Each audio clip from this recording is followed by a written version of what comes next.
So మొట్టమొదట మనము ఈ పిరమిడ్ స్పిరిచువల్ సొసైటీ ద్వారా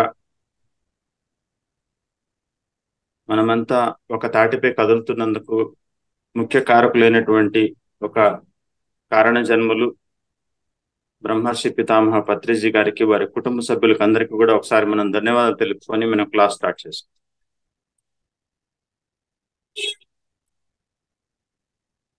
ఎందుకంటే గురువు లేనిదే ఈ భూమి మీద జ్ఞానం అనేది దొరకదు. మామూలుగా పూర్వం పెద్దలు ఏం చెప్పేవాళ్ళంటే, దేవుడు దిగి వస్తే గురువు అవుతాడట, గురువుకు నమస్కరిస్తే దేవుడు కనిపిస్తాడట. సో ఆ విధంగా మనము గురువుకు ఎంత అనుకూలంగా ఉండి ఎంత దగ్గరగా ఉంటే అంత జ్ఞానాన్ని మనకు అందిస్తారు. కాబట్టి గురువులు అంటే ఆషామాషి కాదు, మన జీవితానికి ఒక గురి చూపించేటువంటి వారే గురువులు. కాబట్టి మనకు ఒక గురి కావాలంటే మనకు గురు సాంగత్యం కావాలి. అలాంటి గురువు మనకు దొరికినందుకు మనం ఎంతో ధన్యులమని చెప్పుకోవాలి.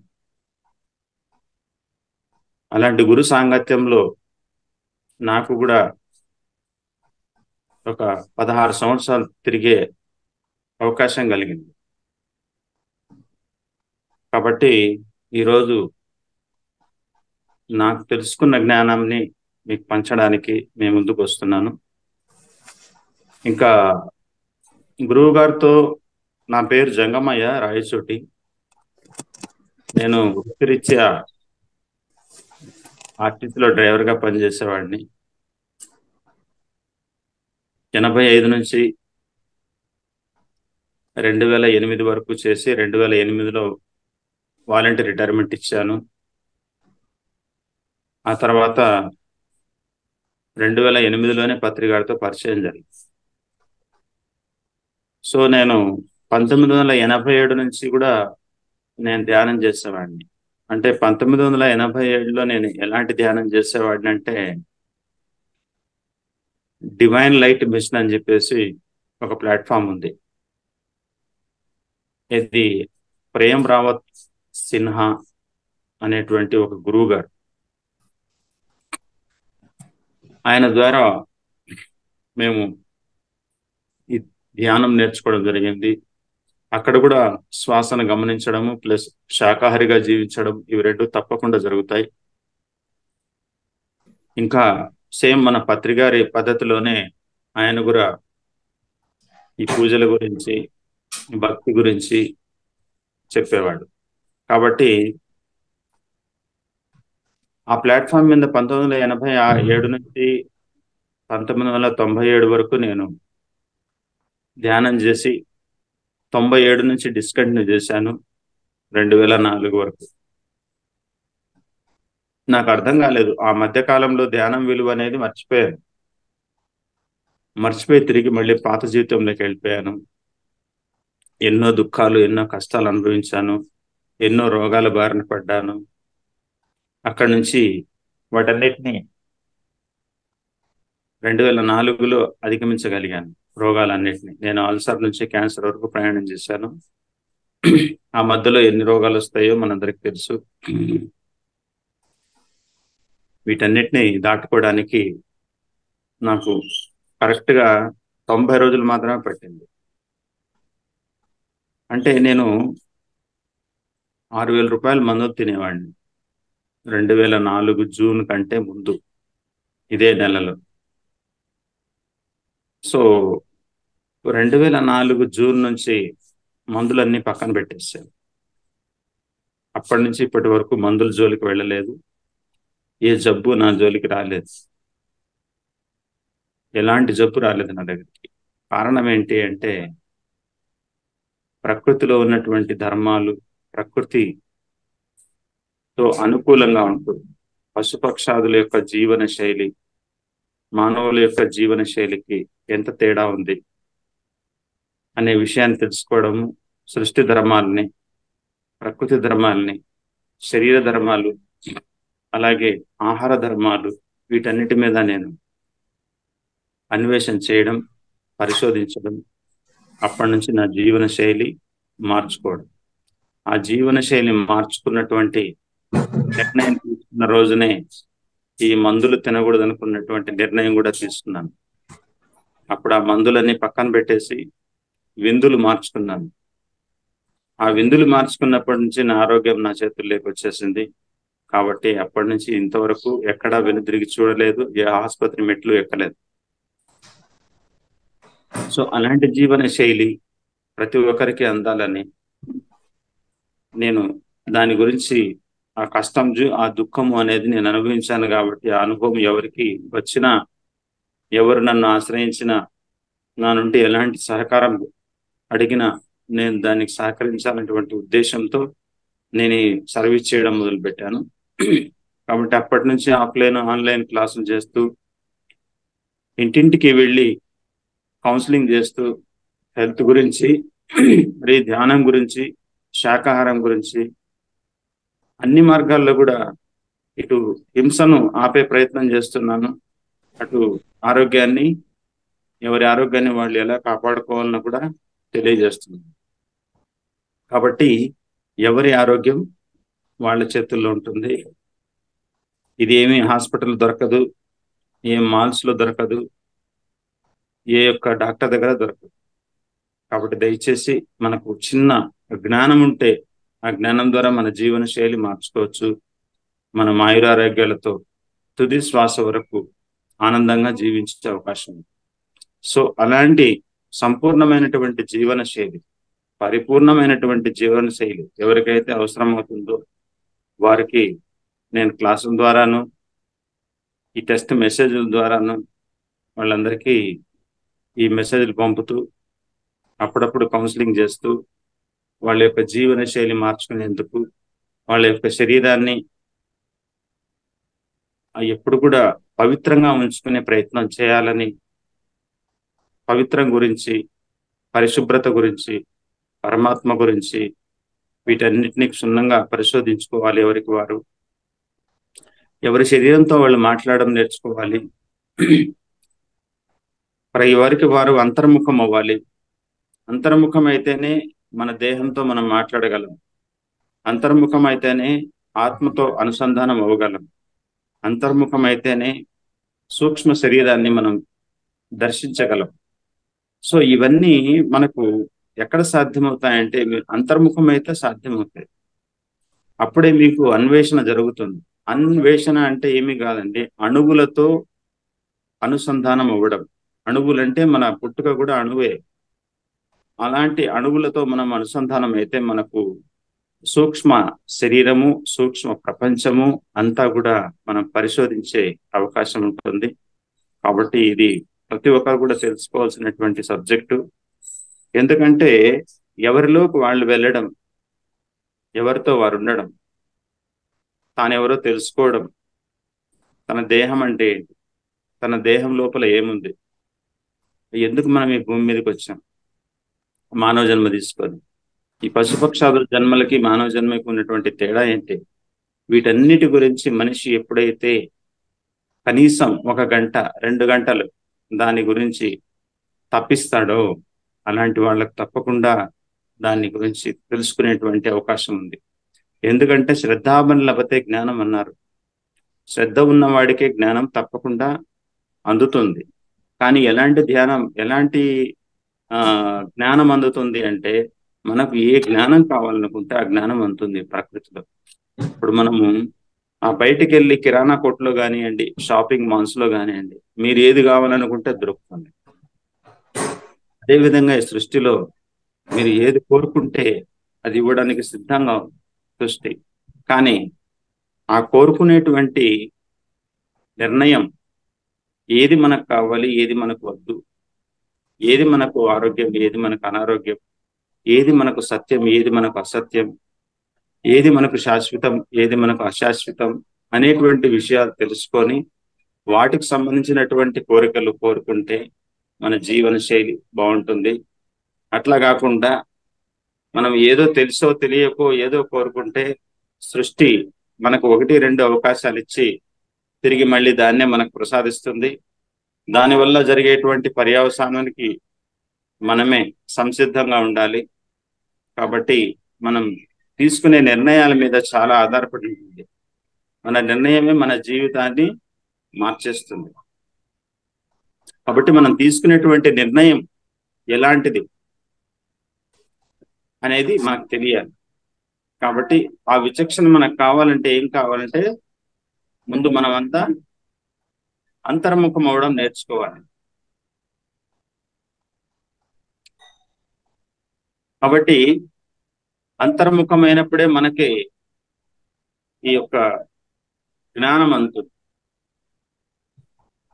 ఇది చాలా ముఖ్యం. కాబట్టి నేను 1987 నుంచి 97 వరకు ధ్యానం చేశాను.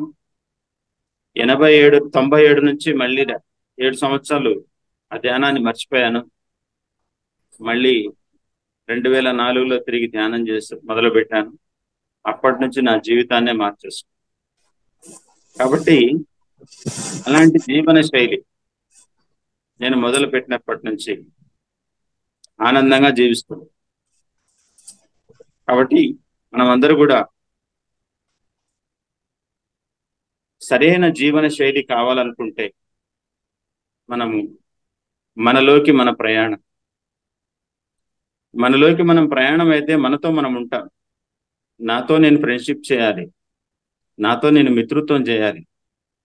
విశ్వామిత్రుడు అంటే ఎవరో కాదు, విజ్ఞానవంతమైనటువంటి లోపల ఉన్నటువంటి మిత్రుడే. అంటే విశ్వ అంటే వి అంటే విజ్ఞానము, వివేకముతో కూడుకున్నటువంటి, స్వ అంటే ఉన్నటువంటి లోపల నేనే అని దానికి అర్థం. అంటే నేనే నాకు మిత్రుడు, బయట ఎవరు లేరు. బయట ఉన్న వాళ్ళంతా బయట గురించి చెప్తారు, కానీ లోపల ఉన్న వాళ్ళు తన గురించి చెప్తారు. కాబట్టి మనం తెలుసుకోవాల్సింది ఏంటంటే సూక్ష్మ శరీరంలో ఏం జరుగుతూ ఉంది, ఇది తెలుసుకోగలిగితే మనకి యావత్ ప్రపంచం అంతా కూడా అర్థమవుతుంది. ఏముందండి సూక్ష్మ శరీరంలో అంటే, బాహ్యంగా మనకు ఈ యొక్క ఉపనిషత్ మహాగ్రంథాల్లో చెప్పేటువంటి 4 వాక్యాలు అర్థమైపోతాయి. అహం బ్రహ్మాస్మి అంటే ఏమి, అయం ఆత్మ బ్రహ్మ అంటే ఏమి, ప్రజ్ఞానం బ్రహ్మ అంటే ఏమి, తత్వమసి అంటే ఏమి అనేటువంటి 4 మహావాక్యాలు మనకు ఉపనిషత్తులో దొరుకుతాయి. కాబట్టి వీటి యొక్క అర్థం ఆటోమేటిక్గా తెలుస్తుంది ఎప్పుడు మనం అంతర్ముఖమైన. ఎప్పుడైతే మనం గంటలు సమయాన్ని వెచ్చించి మనం ఒక స్టిల్గా కూర్చోగలిగినప్పుడు, అంతర్ముఖమైనప్పుడు సరైనటువంటి సంకల్పం, ఏం సంకల్పం కావాలి మనకు? సృష్టి గురించి తెలుసుకోవాలి, ఆ ద్రష్ట ఎవరో తెలుసుకోవాలి, ఈ సృష్టి రహస్యాలు, దీనికి మూల కారణం ఎవరు, దీన్ని ఎవరు నడిపిస్తున్నారు అనేటువంటి విషయాల మీద మనము దృష్టి పెట్టి భూమధ్యంలో మన దృష్టి నిలిపి మనము కొంత సమయాన్ని వెచ్చించి అలా అన్వేషిస్తే మనకు తప్పకుండా ఆ యొక్క ఆత్మదర్శనం, ఆ ఆత్మతో పాటు మనకు సూక్ష్మ శరీరయానం జరిగి యావత్ ప్రపంచాన్ని కూడా మీరు చుట్టచ్చు. సూర్యచంద్ర నక్షత్రంలో కూడా వెళ్ళి రావచ్చు. ఇది నా యొక్క ఎక్స్పీరియన్స్. 2004లో జరిగింది నాకు. అంతకుముందు నేను వాటి మీద దృష్టి పెట్టలేదు, వాటి మీద అన్వేషణ చేయాలనుకోలేదు. ఇప్పుడు మనం ఎక్కడైనా గట్టిగా ఒక తలంపు తలిచి హైదరాబాద్ కానీ తిరుపతికి కానీ వెళ్ళాలనుకుంటే వెళ్ళొస్తున్నామా లేదా? ఇది కూడా అలాంటిదే. అది బాహ్య ప్రయాణం, ఇది అంతర్ ప్రయాణం. ఇది సూక్ష్మ శరీరంతో ప్రయాణం చేస్తాం, అది స్థూల శరీరంతో ప్రయాణం చేస్తాం, అంతే తేడా. కాబట్టి దానికి ఎక్కువ ఖర్చు అవుతుంది, దీనికి పైసలు కూడా ఖర్చు కాదు. ఆటోమేటిక్గా ఒక చోట కూర్చొని యావత్ ప్రపంచాన్ని దర్శించవచ్చు. సో ఇలాంటి ఎక్స్పీరియన్స్లు ఎన్నో కూడా కలిగాయి. అప్పటి నుంచి కూడా మనం ఈ జీవన శైలి మార్గంలో అందరినీ ఉత్తేజపరుస్తూ, అందరినీ ముందుకు నడిపిస్తూ, వాళ్ళతో పాటు నేను నడుస్తూ ఎన్నో కార్యక్రమాల్లో పాల్గొంటున్నాం. కాబట్టి పరిపూర్ణ జీవన శైలి అంటే నేను తెలుసుకున్నది ఏమంటే, ఈ ప్రకృతిలో నేను అనారోగ్యంతో ఉన్నప్పుడు, బాగా మంచాన పడినప్పుడు, నాకు వెన్నెముక ఆపరేషన్ జరిగినప్పుడు, నాకు షుగర్ ఉండడం వల్ల వెన్నెముక ఆపరేషన్ ఫెయిల్ అవ్వడం, ఆ ఫెయిల్ అయినప్పుడు డాక్టర్లు వాళ్ళు చేతులు ఎత్తేసారు. అప్పుడు మంచం మీద పడుకోవాల్సి వచ్చింది నేను. ఉన్నంతకాలము నచ్చింది తిని హాయిగా వెళ్ళమని చెప్పారు వాళ్ళు. సో నేను అంతటితో ఆగిపోలేదు. ఆగిపోకుండా నా జీవన శైలి ఎలా మార్చుకోవాలని ఇంత గాఢంగా మనం ధ్యానం చేశాము, ఇంత జ్ఞానాన్ని పొందాము. 10 సంవత్సరాలు దాన్ని మళ్ళీ మధ్యలో వదిలిపెట్టేశాము. తిరిగి మళ్ళీ నా ప్రయత్నం నేను చెయ్యాలి అనేటువంటి ఉద్దేశంతో మళ్ళీ మొదలుపెట్టాను. కాకపోతే మధ్యలో నేను ఒక చిన్న బ్రేక్ ఇచ్చాను. అంటే చనిపోవాలని నిర్ణయం కూడా తీసుకున్నాను ఆపరేషన్ జరిగిన నెల తర్వాత. కానీ మళ్ళీ అదే రోజు నన్ను సృష్టి మళ్ళీ మేలుకొల్పింది. నువ్వు చనిపోవు, నువ్వు జీవిస్తావు, నువ్వు ప్రకృతితో మమేకమవు, నువ్వు పశుపక్షాదుల యొక్క సుఖదుఖాల గురించి ఆలోచిస్తున్నావు, కాబట్టి నీకు మరణం ఇప్పుడు లేదు, ఇంకా సమయం ఉంది, నువ్వు జీవిస్తావు అని నాకు ఒక ఇన్ఫర్మేషన్ అంటే ఏంటి, ఇన్లోనే మనకి ఇన్నర్లోనే మనకు ఫామ్ అవుతుంది. అది మీకు అంతర్వాణి ద్వారా మనకి వినిపిస్తుంది.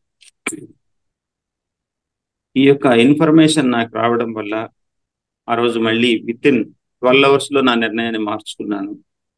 తిరిగి మళ్ళీ ధ్యానం మొదలుపెట్టాను. ధ్యానం మొదలుపెట్టి నా యొక్క అన్వేషణలో మొట్టమొదటి ప్రశ్న సృష్టికి ఏం చేశానంటే, అంటే ఎవరు మూల కారణం, ఎవరు ఆ మూల కారకుడిని అడిగాను నేను. అంటే మూల చైతన్యం అంటే సుప్రీం. ఆ సుప్రీంకి అడిగాను. ఏమడిగాను? అయ్యా, ఈ భూమి మీద అన్ని జీవుల కన్నా మానవ జన్మ గొప్పదన్నారు. అలాగే ఈ 84 లక్షల జీవరాశులు ఈ భూమి మీద ఆయురారోగ్యాలతో ఆనందంగా జీవిస్తున్నాయి. కానీ ఒక్క మానవుడు మాత్రమే ఎన్నో కష్టాలకు, ఎన్నో దుఃఖాలకు, ఎన్నో బాధలకి, ఎన్నో హింసలకి గురవుతుంది. దీనికి కారణం నాకు తెలియాలి. మానవుడిగా జన్మించినందుకు ఇలా తెలుసుకోవడానికి ఒక్క మానవుడి జన్మ మాత్రమే సరిపోతుంది. మిగతా జన్మలకి అది ఉందో లేదో ఇంతవరకు నాకు తెలియదు. కాబట్టి దీని గురించి నాకు సమాచారం ఇవ్వమని సుప్రీంని అడగాల్సి వచ్చింది. ఆ సుప్రీంని అడిగి నేను గంటలు గంటలు ధ్యానం చేస్తూ ఉంటే నాకు 10 రోజుల తర్వాత ఆన్సర్ వచ్చింది. నువ్వు పశుపక్షాదులతో ప్రకృతిలో నువ్వు ప్రయాణించు, సూక్ష్మ శరీరం, అప్పుడు నీకు అర్థమవుతుంది ప్రపంచం అంటే ఏదో, ఈ సృష్టి అంటే ఏదో, నా యొక్క ఉనికి ఏందో నీకు తెలుస్తుంది అని అప్పుడు నాకు ఆన్సర్ రావడం. అప్పుడు నేను ఆస్ట్రల్ ట్రావెల్ చేయడం, పశుపక్షాదులతో గడపడం, రాత్రింబగళ్ళు, అంటే ఆస్ట్రల్గా, ఫిజికల్గా కాదు, వాటి యొక్క జీవన శైలి, ప్రకృతిలో ఉన్నటువంటి సృష్టి ఎలా ఉంది, మంచు పర్వతాలు ఎలా ఉన్నాయి, సూర్యుడు ఎలా ఉన్నాడు, చంద్రుడు ఎలా ఉన్నాడు, నక్షత్రాలు అంటే ఏంటి, అటువైపు ఒక రాకెట్ లాగా దూసుకెళ్లేటువంటి అవకాశం నాకు ఇచ్చింది ఆ సృష్టి. తన ప్రపంచాన్ని అంతా చూపించింది. సో అప్పుడు నేను అనుకున్నాను, పశుపక్షాదులకి మనకు ఎంత తేడా ఉంది అంటే, పశుపక్షాదులన్నీ కూడా ఉన్నది ఉన్నట్లుగా తింటున్నాయి. ఈ భూమి మీద ఏ అపరిశుభ్రతని పాటించట్లేదు. ఉన్నది ఉన్నట్లుగా తినడం నేర్చుకుంటున్నాయి. వాటి యొక్క శరీరంలో దేహ రక్షణ వ్యవస్థను బాగా డెవలప్ చేసుకుంటున్నాయి. కానీ మానవుడు ఆ దేహ రక్షణ వ్యవస్థని పోగొట్టుకున్నాడు. దేశానికి రక్షణ వ్యవస్థను పెట్టుకున్నాడు, కానీ దేహానికి రక్షణ వ్యవస్థ పోగొట్టుకున్నాడని నాకు అప్పుడు అర్థమైంది. రెండవది, అర్కపక్వం అంటే అమృతాహారం. అంటే ఈ భూమి మీద సూర్యుని ద్వారా పండించబడినది, సూర్యచంద్రుల యొక్క సహకారాలతో పండినటువంటి ఆహారం, పంచభూతాలతో అనుసంధానమైనటువంటి పంచభూత తత్వమైనటువంటి పదార్థాలు, వీటన్నిటిని ఉన్నట్లుగా సేకరిస్తున్నాయి పశుపక్షాలు. వాటికి చాలా జ్ఞానం ఉంది, మనం లేదనుకుంటున్నాం. ఎందుకంటే ఈ భూమి మీద వచ్చేటువంటి విపత్తులు ఎప్పటికప్పుడు అప్డేట్ అవుతూ ఉంటాయి వాటికి. అంటే ఇంకా కాసేపట్లో ఏం జరగబోతా ఉంది, ఇక్కడ నుంచి నేను ఎలా తప్పించుకొని బయటకు వెళ్ళాలి అనేటువంటి జ్ఞానం వాటికి ఉంది. ఎప్పటికప్పుడు ఫ్లడ్స్ వస్తుంటాయి, ఉరుములు మెరుపులు, ఆ వర్షం రాకముందే కొద్దిసేపు ముందే తన అర్థమవుతుంది. అర్థమయ్యి తను ఎక్కడికి చేరాలనో అక్కడికి చేరుకుంటుంది. ప్రతి పక్షి, ప్రతి పశువు, ప్రతి పురుగు, కీటకి ఈ కీటకాలు కూడా గమనించగలుగుతాయి. కానీ మానవుడికి ఆ జ్ఞానం లేదు. దానికోసం ఏదో పరికరాలు తయారు చేసుకున్నాడు అవి చూసుకోవడానికి, ఏదో మాధ్యమాలు తయారు చేసుకున్నాడు వాటికి డబ్బులు ఖర్చు పెట్టి. కానీ వాటికి అది లేదు. ప్రతి జీవికి కామన్ సెన్స్ అనేది ఎవరికి వారు స్లిప్ అవుతారు. ఇక్కడ మానవుడు చూస్తే ఇవన్నీ కూడా ఈ యొక్క సైన్స్ అనేటువంటి ఒక భాగాన్ని మన సెన్స్ లో నుంచి విడదీసి మన సెన్స్ ఖాళీ చేసుకొని సైన్స్ లో కూర్చోబెట్టాడు. మరి ప్రతిదానికి సైన్స్ ను వెతుక్కోవాల్సి వస్తుంది. కాబట్టి ఆ కామన్ సెన్స్ వాటికి పర్సనల్ గా ఉంది వాళ్ళందరికీ. అందుకే అవి ఆరోగ్యంగా జీవిస్తున్నాయి. ఏ జీవికి వైద్య పరిభాషలో ఉన్నటువంటి కాల్షియం గురించి, కార్బోహైడ్రేట్స్ గురించి, ప్రోటీన్ గురించి, ఫాస్ఫరస్ గురించి, B12 గురించి, డి విటమిన్ గురించి ఏవి తెలియవు, అయినా ఆరోగ్యంగా జీవిస్తున్నాయి. మనం అన్ని కొలతలు వేసుకొని తింటున్నాం. మానవులు డి విటమిన్ ఉండాలి, సి విటమిన్ ఉండాలి, B12 ఉండాలి, ప్రోటీన్ ఉండాలి, ఆ డెఫిషియన్సీ ఉంది, ఈ డెఫిషియన్సీ ఉందని మనకి ఏదో వైద్య పరిభాషలో మనకి చెప్తున్నారు. మనము అది నిజమే అనుకొని దానికి సంబంధించినటువంటి మందులు, దానికి సంబంధించినటువంటి ఆహారాలు ఉన్నాయని మనకి తెలియజేస్తుంది వైద్య విధానం. కానీ ఇది ఎంత సత్యమా అంటే, ఒక పశువుని అడగండి ఏది సత్యమో చెప్తుంది, ఒక పక్షిని అడగండి ఏం సత్యమో చెప్తుంది. మరి దానికి ఎన్ని విటమిన్స్ తక్కువ ఉన్నాయి, ఎన్ని మినరల్స్ తక్కువ ఉన్నాయి, ఎన్ని ప్రోటీన్ తక్కువ ఉంది, ఇవన్నీ వాటికి ఏ లెక్కల్లో తెలుస్తాయి. ఒకసారి మనం ఆలోచిద్దాం. మనం మానవులుగా ఉండి ఈ సైన్స్ని క్రియేట్ చేసుకొని మన సెన్స్ని జీరో చేసుకొని మనకున్న కామన్ సెన్స్ జీరో అయింది. ఎక్కడ పెట్టాము ఆ పెట్టుబడి? సైన్స్లో పెట్టాము. కానీ సైన్స్ బయట నుంచి పుట్టలేదు, అది మన లోపల నుంచే పుట్టింది. గ్రంథుల్లో నుంచే గ్రంథాలు పుడతాయి, కానీ గ్రంథాల్లో నుంచి ఏ గ్రంథులు పుట్టవు. కాబట్టి మన గ్రంథుల్లో ఉన్నవి ఖాళీ చేసి బయట పెట్టాం పెట్టుబడిగా. మన గ్రంథాల్లోకి ఎక్కించి కూర్చొని ఇప్పుడు ప్రతిదీ ఏది కావాలన్నా గ్రంథాల్లోకి వెళ్ళాల్సి వస్తుంది. చూడండి, మనకు కావలసినటువంటి సమాచారం అంతా కూడా మనలో నుంచి తీసి బయట పెట్టాము, మనలో నుంచి వెతికి బయట పెట్టిందే. మన ఫైల్ ఖాళీ చేసాము, ఆ ఫైల్ వెళ్ళి ర్యాక్లో పెట్టేస్తాము. ఇప్పుడు ప్రతిదాని కోసం ఎక్కడికి వెళ్ళాలి? ర్యాక్ దగ్గరికి వెళ్ళాలి, లేదంటే ఇంకో చోటుకి వెళ్ళాలి, ఇంకో చోటుకి వెళ్ళాలి. సో మన దగ్గర ఉన్నదంతా ఖాళీ చేసి మనం ఎక్కడెక్కడో వెతుకుతున్నాం. 1 minute.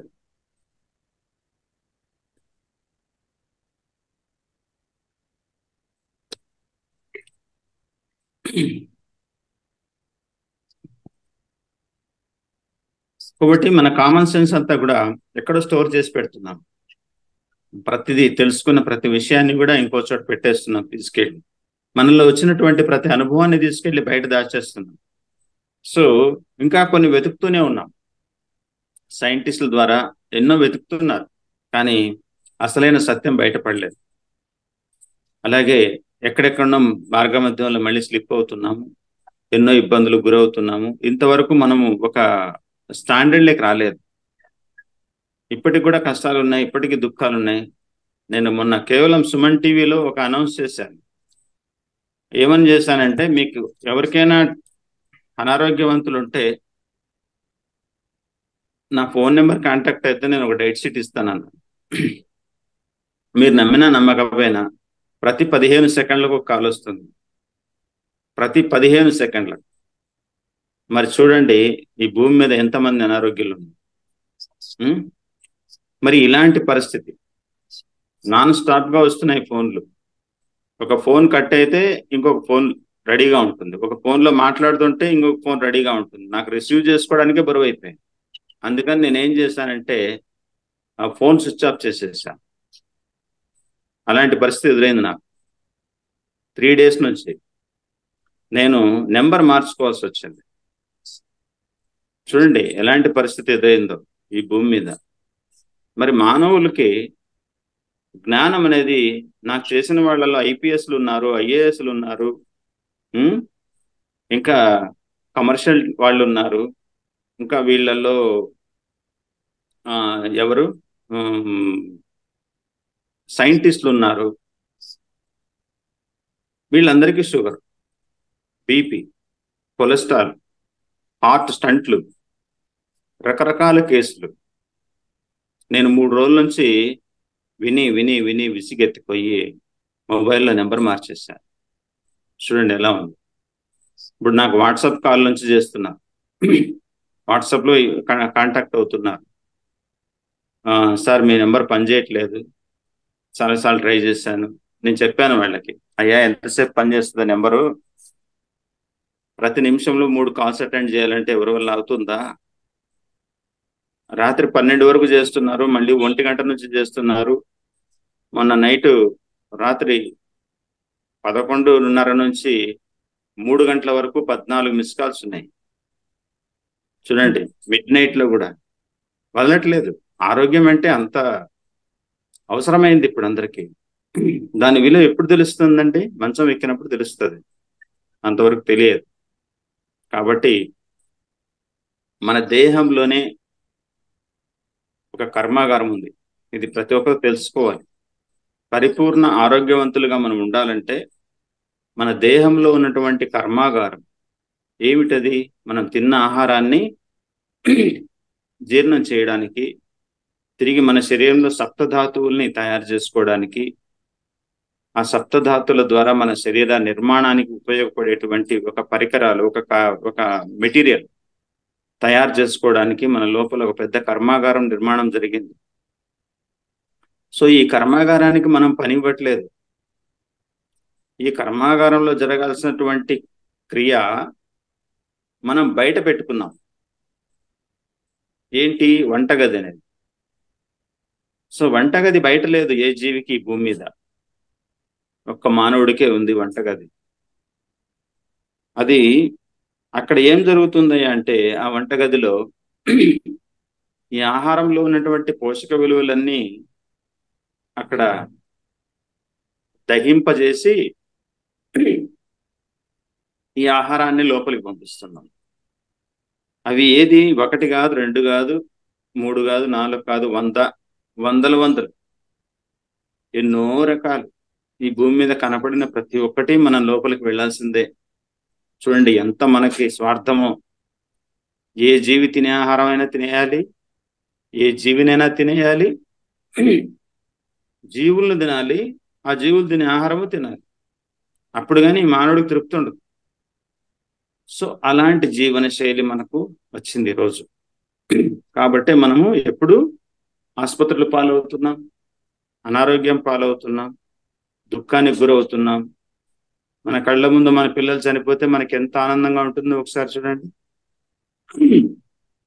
మనం కన్న పిల్లలు మన కళ్ళ ముందు చనిపోతే, మనవాళ్ళు చనిపోతే మరి చూసి ఆనందించగలరా పూర్వకాల మనుషులు?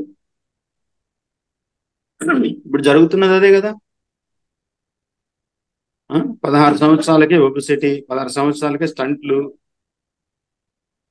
16 సంవత్సరాలకే హార్ట్ అటాకులు, పుట్టుకతోనే డయాబెటిక్. మరి ఇవన్నీ కారణాలు ఏంటి? మనం వెతకడం లేదు వీటి గురించి. ఆరోగ్యం ఆరోగ్యం అని ఆసుపత్రి చుట్టూ తిరుగుతున్నాం.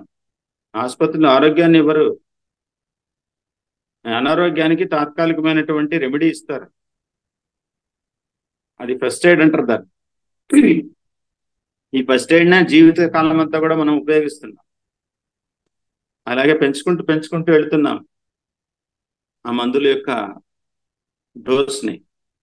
దానివల్ల ఏమవుతుందంటే శరీరంలో ఉన్నటువంటి అన్ని అవయవాల్లో ఈ కెమికల్ కాంపౌండ్స్ డిపాజిట్ అయ్యి మనకు రోగాలు వస్తున్నాయి. కాబట్టి ఇవన్నీ తెలుసుకొని మనమందరము రోగం వచ్చిన తర్వాత మందుల కోసం వెతకడం కాదు, దొంగతనం జరిగిన తర్వాత పోలీస్ కోసం వెతకడం కాదు, ఏదో ఒక ఇల్లు కూలిపోయిన తర్వాత కన్స్ట్రక్షన్ తిట్టడం కాదు. కాబట్టి దయచేసి ముందే జాగ్రత్త పడాలి. Prevention is better than cure. మనము ముందు చూపుతో ఉండాలి. ఓహో నేను ఇది తింటున్నా, దీనివల్ల నా లోపల ఏ పర్యవసానం జరుగుతుంది, దీనికి బాధ్యుడని నేనే అవుతాను. కాబట్టి ఇది తినదగినదా తినకూడనిదా, ఇది నాకు ఆరోగ్యాన్ని ఇస్తుందా అనారోగ్యాన్ని ఇస్తుందా. నా శరీరాన్ని సవ్యంగా నడిపిస్తుందా లేక దుఃఖానికి గురి చేస్తుందా అనేటువంటి ఒక క్షణం ఆలోచించి మనం ఆహారాన్ని తినాలి. నేను తిన్న ఆహారంలో పోషకాలు ఏమైనా ఉన్నాయా లేవా, ఈ దేహాన్ని పోషిస్తుందా లేదా, ఈ దేహ నిర్మాణం కోసం ఈ ఆహారం ఉపయోగపడుతుందా లేదా అనేటువంటి కోణాల్లో మనం క్షుణ్ణంగా ఆలోచించగలిగితే మనకు అనారోగ్యం ఎటువంటి పరిస్థితుల్లో రాదు. అప్పుడు మన దేహం కూడా అద్భుతంగా ఫీల్ అవుతుంది. మన లోపల ఉన్నటువంటి సెల్స్ అద్భుతంగా ఫీల్ అవుతాయి. ఓహో, ప్రతినిత్యం నా గురించి ఆలోచిస్తున్నాడు వీడు, కానీ ఆలోచించి నాకు పంపిస్తున్నాడు, నాకు అమృతాహారం నా లోపలికి వస్తుంది, నేను దీని దేహాన్ని కూడా అమృత తుల్యంగా ఉంచుకోవాలి అనేటువంటి. ఇప్పుడు మన ఇంట్లో ఒక పిల్లలు కానివ్వండి, తల్లిదండ్రులు కానివ్వండి, కుటుంబ సభ్యులందరూ కానివ్వండి, ఒక యజమాని వాళ్ళందరినీ ఎంత ప్రేమించి ఏది కావాలనో అది వాళ్ళకి అందిస్తే వాళ్ళందరూ తనని ఎలా ప్రేమిస్తారంటే, అదే విధంగా మన శరీరంలో అవయవాలు కానివ్వండి, కణ వ్యవస్థ కానివ్వండి, అణు వ్యవస్థ కానివ్వండి, వాటికి అనుకూలమైనటువంటి ఆహార పదార్థాలని, అవి సులభంగా జీర్ణం చేసుకోగలిగేటువంటి పదార్థాలు, వాటి ద్వారా ఎంతో శక్తిని పెంపొందించుకునేటువంటి పదార్థాలని మనం లోపలికి పంపిస్తే ఆ దేహంలో ఉన్నటువంటి కణాలన్నీ కూడా ఆయురారోగ్యాలతో ఆనందంగా ఎక్కువ కాలం మన శరీరాన్ని ఫ్లెక్సిబిలిటీగా, మన శరీరాన్ని ఆరోగ్యవంతంగా, మన శరీరాన్ని ఎంతో దూరం నడిపిస్తాయి, ఎంత కాలమైనా నడిపిస్తాయి. మనకు తెలుసు ఎంతో మంది 130-150 సంవత్సరాలు జీవించిన వాళ్ళు ఉన్నారు ఈ భూమి మీద, ఋషులు. వాగ్భటాచార్యులు అయితేనేమి, చరక మహర్షి అయితేనేమి, అలాగే పతంజలి వారైతేనేమి, వీళ్ళందరూ కూడా దేహం గురించి తెలుసుకున్నారు, దేహ ధర్మాల గురించి తెలుసుకున్నారు. శరీర ధర్మాలు అంటే ఈ శరీరం దేనితో నిర్మాణం జరిగింది, ఆ నిర్మాణానికి అనుకూలమైనటువంటి పదార్థాలు ఏంటి, ఇవన్నీ తెలుసుకున్నారు వాళ్ళు. కాబట్టి వాళ్ళు చెప్పగలిగారు. సో కనీసం ఆ గ్రంథాలు కూడా మిగిలి ఉన్నాయి మనకి ఈరోజు. కాబట్టి వాటి జోలికి మనం వెళ్ళాం. కాబట్టి అవి కూడా మనం క్షుణ్ణంగా పరిశీలిస్తే బాగుంటుంది. ఇప్పుడు ఎందుకంటే దేహం ఉంటేనే ఈ ప్రపంచం, దేహం లేకపోతే నో ప్రపంచం. చాలా మంది అంటుంటారు దేహంతో మనకు పని లేదు, ఆత్మతో పని. మరి ఆత్మ ఎక్కడుంది? దేశంలో ఉందా, దేహంలో ఉందా? మన దేహంలోనే ఉంది కదా. మరి దేహంలో ఉన్న ఆత్మని దేహంలో ఉంచేసుకొని దేహంతో పని లేదు మనకు, ఆత్మతో పని అంటే అంటే మీరు ఆత్మతోనే ఉండిపోతారా? చెప్పండి. ఏ గురువు అయినా కానీ చాలా మంది చెప్తుంటారు ఈ విషయాలు. దేహం ఏందండి అశాశ్వతమైనది, కానీ ఆత్మ శాశ్వతమైనది. మరి శాశ్వతంగా ఎక్కడికి పోయి ఎంజాయ్ చేయాలి? శాశ్వతమైనటువంటి ఆత్మ అశాశ్వతమైనటువంటి శరీరంలోకే ఎక్కాలి. హైదరాబాద్ చేరాలంటే టెంపరీగా ఒక 8 గంటలు హైదరాబాద్ బస్సులో కూర్చోవాలి. కూర్చుంటేనే మీకు తీసుకెళ్ళి అక్కడ చేరుస్తుంది. ఆ ఎక్కేవాడే లేడు, చూసేవాడే లేకపోతే ఆ బస్సు ఎక్కడ ఉంటుంది? ఆ యొక్క ప్రయాణం ఎక్కడ ఉంటుంది? ఉండదు కదా. నేను లేకపోతే ఈ ప్రపంచంతో నాకు పని లేదు, నేనే లేకుంటే. సో ఆ నేను ఉంటేనే ఈ మేను ఉంటుంది, నేను లేకుంటే మేను ఉండదు. మేను ఉంటే నేను ఉండాలని లేదు, కానీ నేను ఉంటేనే మేను ఉంటుంది. ఇది గుర్తుపెట్టుకోవాలి. అంటే మట్టితో కుండ ఉండాలని లేదు, కానీ కుండతో మట్టి కంపల్సరీగా ఉంటుంది. కుండ ఉన్న చోట మట్టి ఉంటుంది, కానీ మట్టి ఉన్న చోట కుండ ఉండాలని లేదు. ఇది శాశ్వతమే, కానీ కుండ అశాశ్వతమే. అయినా కూడా కుండ ఉన్నంత వరకు అక్కడ మట్టి ఉందని తెలుసుకోవాలి. అదేవిధంగా శరీరం ఉన్నంత వరకు, ఆ శరీరం నడుస్తున్నంత వరకు అందులో ఆత్మ ఉందని ప్రతి ఒక్కరికి తెలిసిన విషయమే. కాబట్టి ఈ ఆత్మ సంపూర్ణంగా, పరిపూర్ణంగా, పవిత్రంగా ఉండాలనుకుంటే మనం చేయాల్సింది ఒక్కటే. ఏమిటి? ఆ ఆత్మని మనం పవిత్రంగా ఎలా ఉంచుకోవాలి? దానికి మనకు యోగి వేమన ఏం చెప్పారంటే, ఆత్మశుద్ధి లేని ఆచారం అది ఎలా, బాండ శుద్ధి లేని పాకమేలా, చిత్తశుద్ధి లేని శివ పూజలేలరా విశ్వాదానం వినరవేమ అన్నాడు. అంటే దీని అర్థం ఏంటంటే, ఆత్మ శుద్ధిగా ఉండాలంటే బాండం శుద్ధిగా ఉండాలంట. బాండం అంటే ఏంది? శరీరం. శరీరం అనేటువంటి బాండము శుద్ధిగా ఉంటేనే ఆత్మ శుద్ధిగా ఉంటుంది. సో శరీరం అనేటువంటి భాండం శుద్ధిగా ఉంటేనే నీ చిత్తం శుద్ధిగా ఉంటుంది. చిత్తం అంటే ఏంటి? ఎప్పుడూ ఆలోచిస్తూ ఉంటుంది, దానికి వేరే పని లేదు. మెలకువతో ఉన్నంత వరకు అది బాహ్య ప్రపంచంలో తిరుగుతుంటుంది. ఎప్పుడు మెలకువ కోల్పోతుందో అప్పుడు సైలెంట్ గా ఉంటుంది. అంతేగాని ఆ చిత్తము పరిగెత్తకూడదు అంటే భాండం శుద్ధిగా ఉండాలంట. సో ఆత్మ పరిశుద్ధంగా ఉండాలంటే భాండం శుద్ధిగా ఉండాలంట. అసలైన కారణం ఏంటి? ఇక్కడ భాండాన్ని మధ్యలో పెట్టాడు. ముందు ఆత్మను పెట్టాడు, తర్వాత భాండం, తర్వాత చిత్తం. ఆత్మ ఎంటర్ అయితేనే భాండం తయారవుతుంది. ఆ భాండం లేక చిత్తం వస్తేనే ఆ దేహాన్ని నడిపిస్తుంది. నడిపించే బాధ్యత ఆత్మకు సంబంధం లేదు. ఆత్మ అనేది ఒక శక్తి. ఈ శక్తిని కూడా ఉపయోగించుకొని నడిపించేది అంటే చిత్తము, మనస్సు, బుద్ధి. ఈ ముగ్గురు కలిసి ఈ శరీరాన్ని నడిపిస్తాయి. ఒకరు కర్మలు చేపిస్తారు, ఒకరు కర్మలు చేయడానికి మూమెంట్ ఇస్తారు, ఒకరు దాన్ని నిర్వర్తిస్తారు. అలా ముగ్గురు పనులు చేస్తారు, మనస్సు, బుద్ధి, చిత్తం. సో ఈ ముగ్గురికి నిలబడేదానికి అవకాశం ఆత్మ, ఈ శరీరం అనేటువంటి ఒక వాహనం. ఈ యొక్క వాహనాన్ని పరిశుద్ధంగా ఉంచుకున్నప్పుడే ఆత్మ పవిత్రంగా ఉంటుంది. చిత్తం సరైన ఆలోచనలు చేస్తుంది, సరికాని ఆలోచన చేయడం మానేస్తుంది. అది ఎప్పుడు అంతర్ముఖమై బుద్ధిని అనుసంధానం అవుతుంది. బుద్ధిని అనుసంధానం కాకుండా చిత్తం తన డ్యూటీ తను చేయడం మొదలు పెడితే శరీరాన్ని సర్వనాశనం చేస్తుంది. కాబట్టి మనం అంతర్ముఖులం. అంటే ఇంటర్నెట్ అంటే ఏంటి? ఇంటర్న్ అయితే నెట్ కనెక్ట్ అవుతుంది విశ్వంతో. చూడండి, మనం ఇంటర్న్ అవ్వాలి. మనం ఎక్స్టర్న్ లో ఉన్నాం, ఎప్పుడు ఎక్స్టర్నే. మనం మెలకువతో ఎంతసేపు ఎక్స్టర్నే, ఇంటర్న్ కాదు. ఇంటర్న్ అవ్వాలి. ఇంటర్నెట్, చూడండి ఎంత కరెక్ట్ గా పేరు పెట్టాడు వాడు, ఇంటర్నెట్. ఇన్ఫార్మేషన్, ఏదైనా మీకు ఫార్మేషన్ జరగాలంటే ఇన్నర్ లోనే ఫార్మేషన్ జరగాలి. Technology, information of technology, not out formation of technology. చూడండి ఎంత కరెక్ట్ గా నేము వాడు డిజైన్ చేశాడు. ఇంటెలెక్చువల్, ఇంటెలిపతి, అన్ని లోపలనే ఉన్నాయి, బయట లేవు. ఇంటెలిపతి, ఇన్ఫ్రాస్ట్రక్చర్, ఇన్ఫ్రాస్ట్రక్చర్. చూడండి ఎలాంటి పేర్లు ఉన్నాయి, అన్ని ఇన్తోనే మొదలవుతాయి, అవుట్తో మొదలుగావు. సో బయట కలెక్ట్ చేస్తున్నామా, లోపల కలెక్ట్ చేస్తున్నామా, ఇవన్నీ అనేది మనిషికి తెలియాలి. లోకాలు అంటున్నాం. వేర్ ఈజ్ లోకాలు?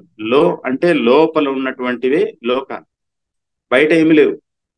బయట ఉంటే మీకేం ప్రయోజనం, నాకేం ప్రయోజనం?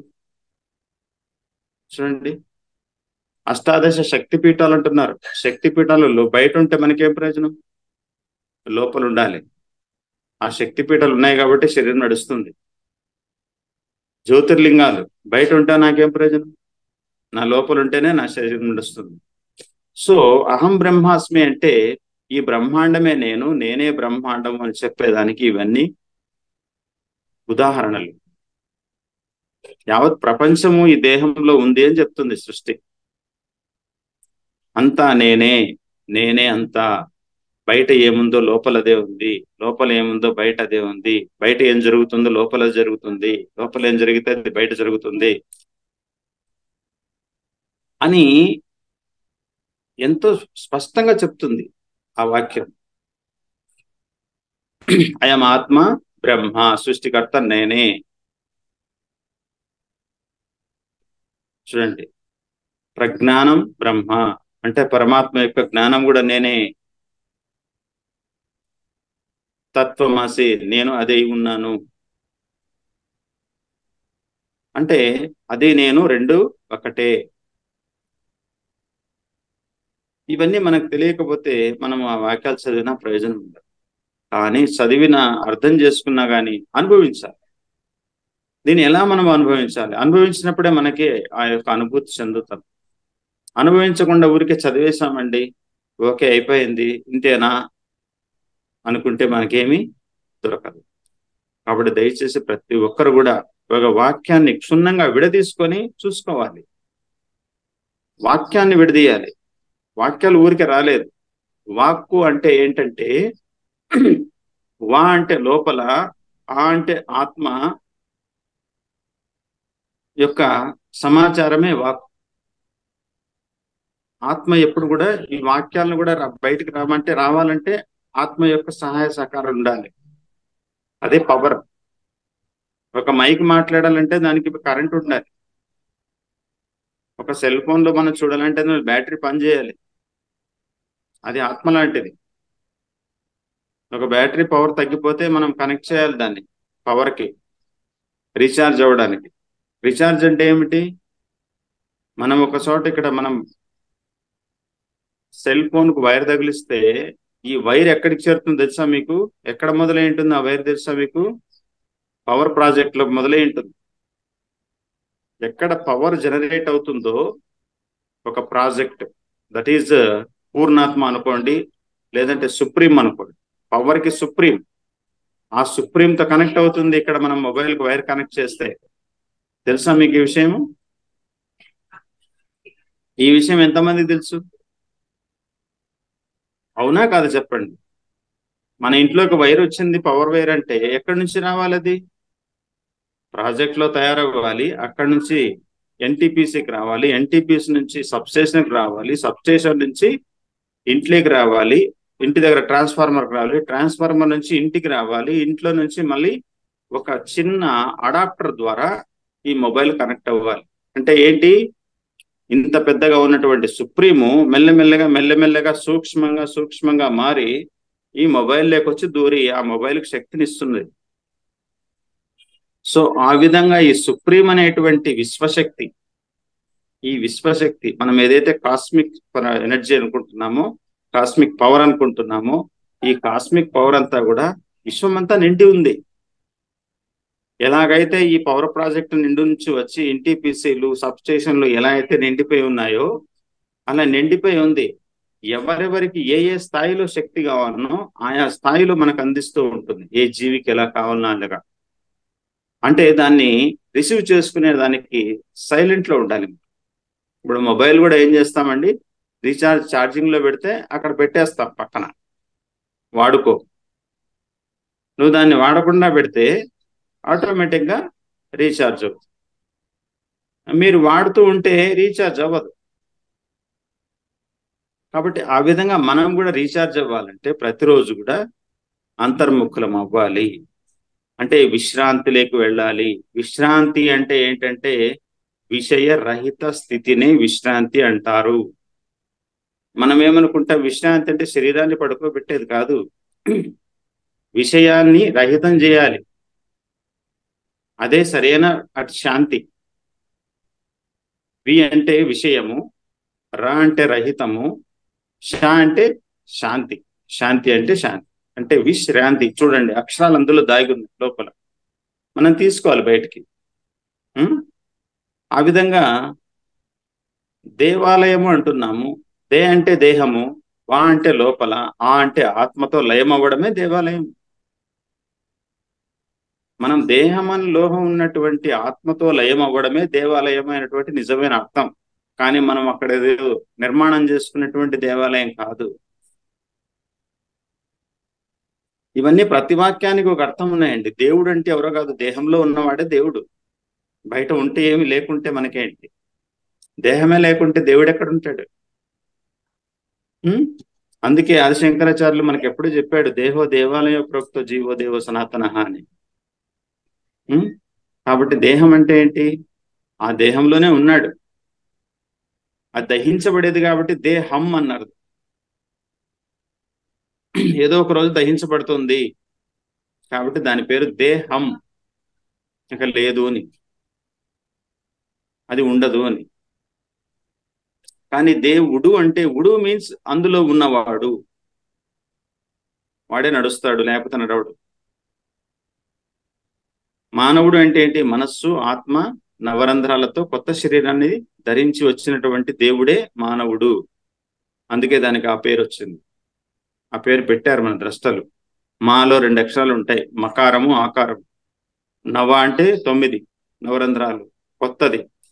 ఉడు అంటే దేవుడు. ఆ వాక్యంలో ఇన్ని అర్థాలు ఉన్నాయి. మనం ఎప్పుడైనా విడదీసి చూసామా? చూడలేదు. మరి ఎందుకు వస్తుంది వాక్యము? కాబట్టి ఇవి మనకి అర్థం కావు. ఎన్నో వాక్యాలు ఉన్నాయి ఇలాగా, మీరు విడదీసి చూసుకోవాలి.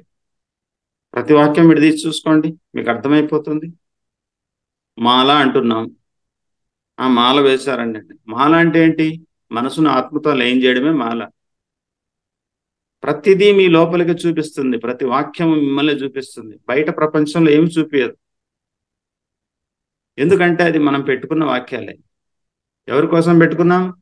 మన జీవన శైలి కోసం పెట్టుకున్నాం, మనల్ని మనం చూసుకోవడం కోసం పెట్టుకున్నాం, మనలో ఏముందో తెలుసుకోవడం కోసం పెట్టుకున్నాం. మన ద్రష్టలు, మన ఋషులు, వీళ్ళందరూ ఇలాగే డిజైన్ చేశారు ఈ వాక్యాల్ని. అది మిమ్మల్నే చూపిస్తుంది. 7 కొండలంటే 7 కొండలు కాదు అక్కడ, సప్తగిరులు లేవు అక్కడ, సప్తేంద్రియాలు ఉన్నాయి ఇక్కడ. పైన ఉన్నవన్నీ సప్తేంద్రియాలు, కింద ఉన్నవి అవి వాటితో లెక్కలేదు.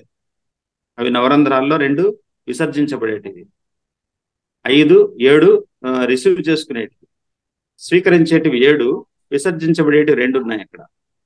కాబట్టి స్వీకరించే వాటినే సప్తగిరిలో ఉంటాయి. 2 కళ్ళు, 2 ముక్కులు, 2 చెవులు, ఒక నోరు. వీటిని కట్టేస్తే మీకు అసలైనటువంటి వెంకటేశ్వర దర్శనం కలుగుతుంది.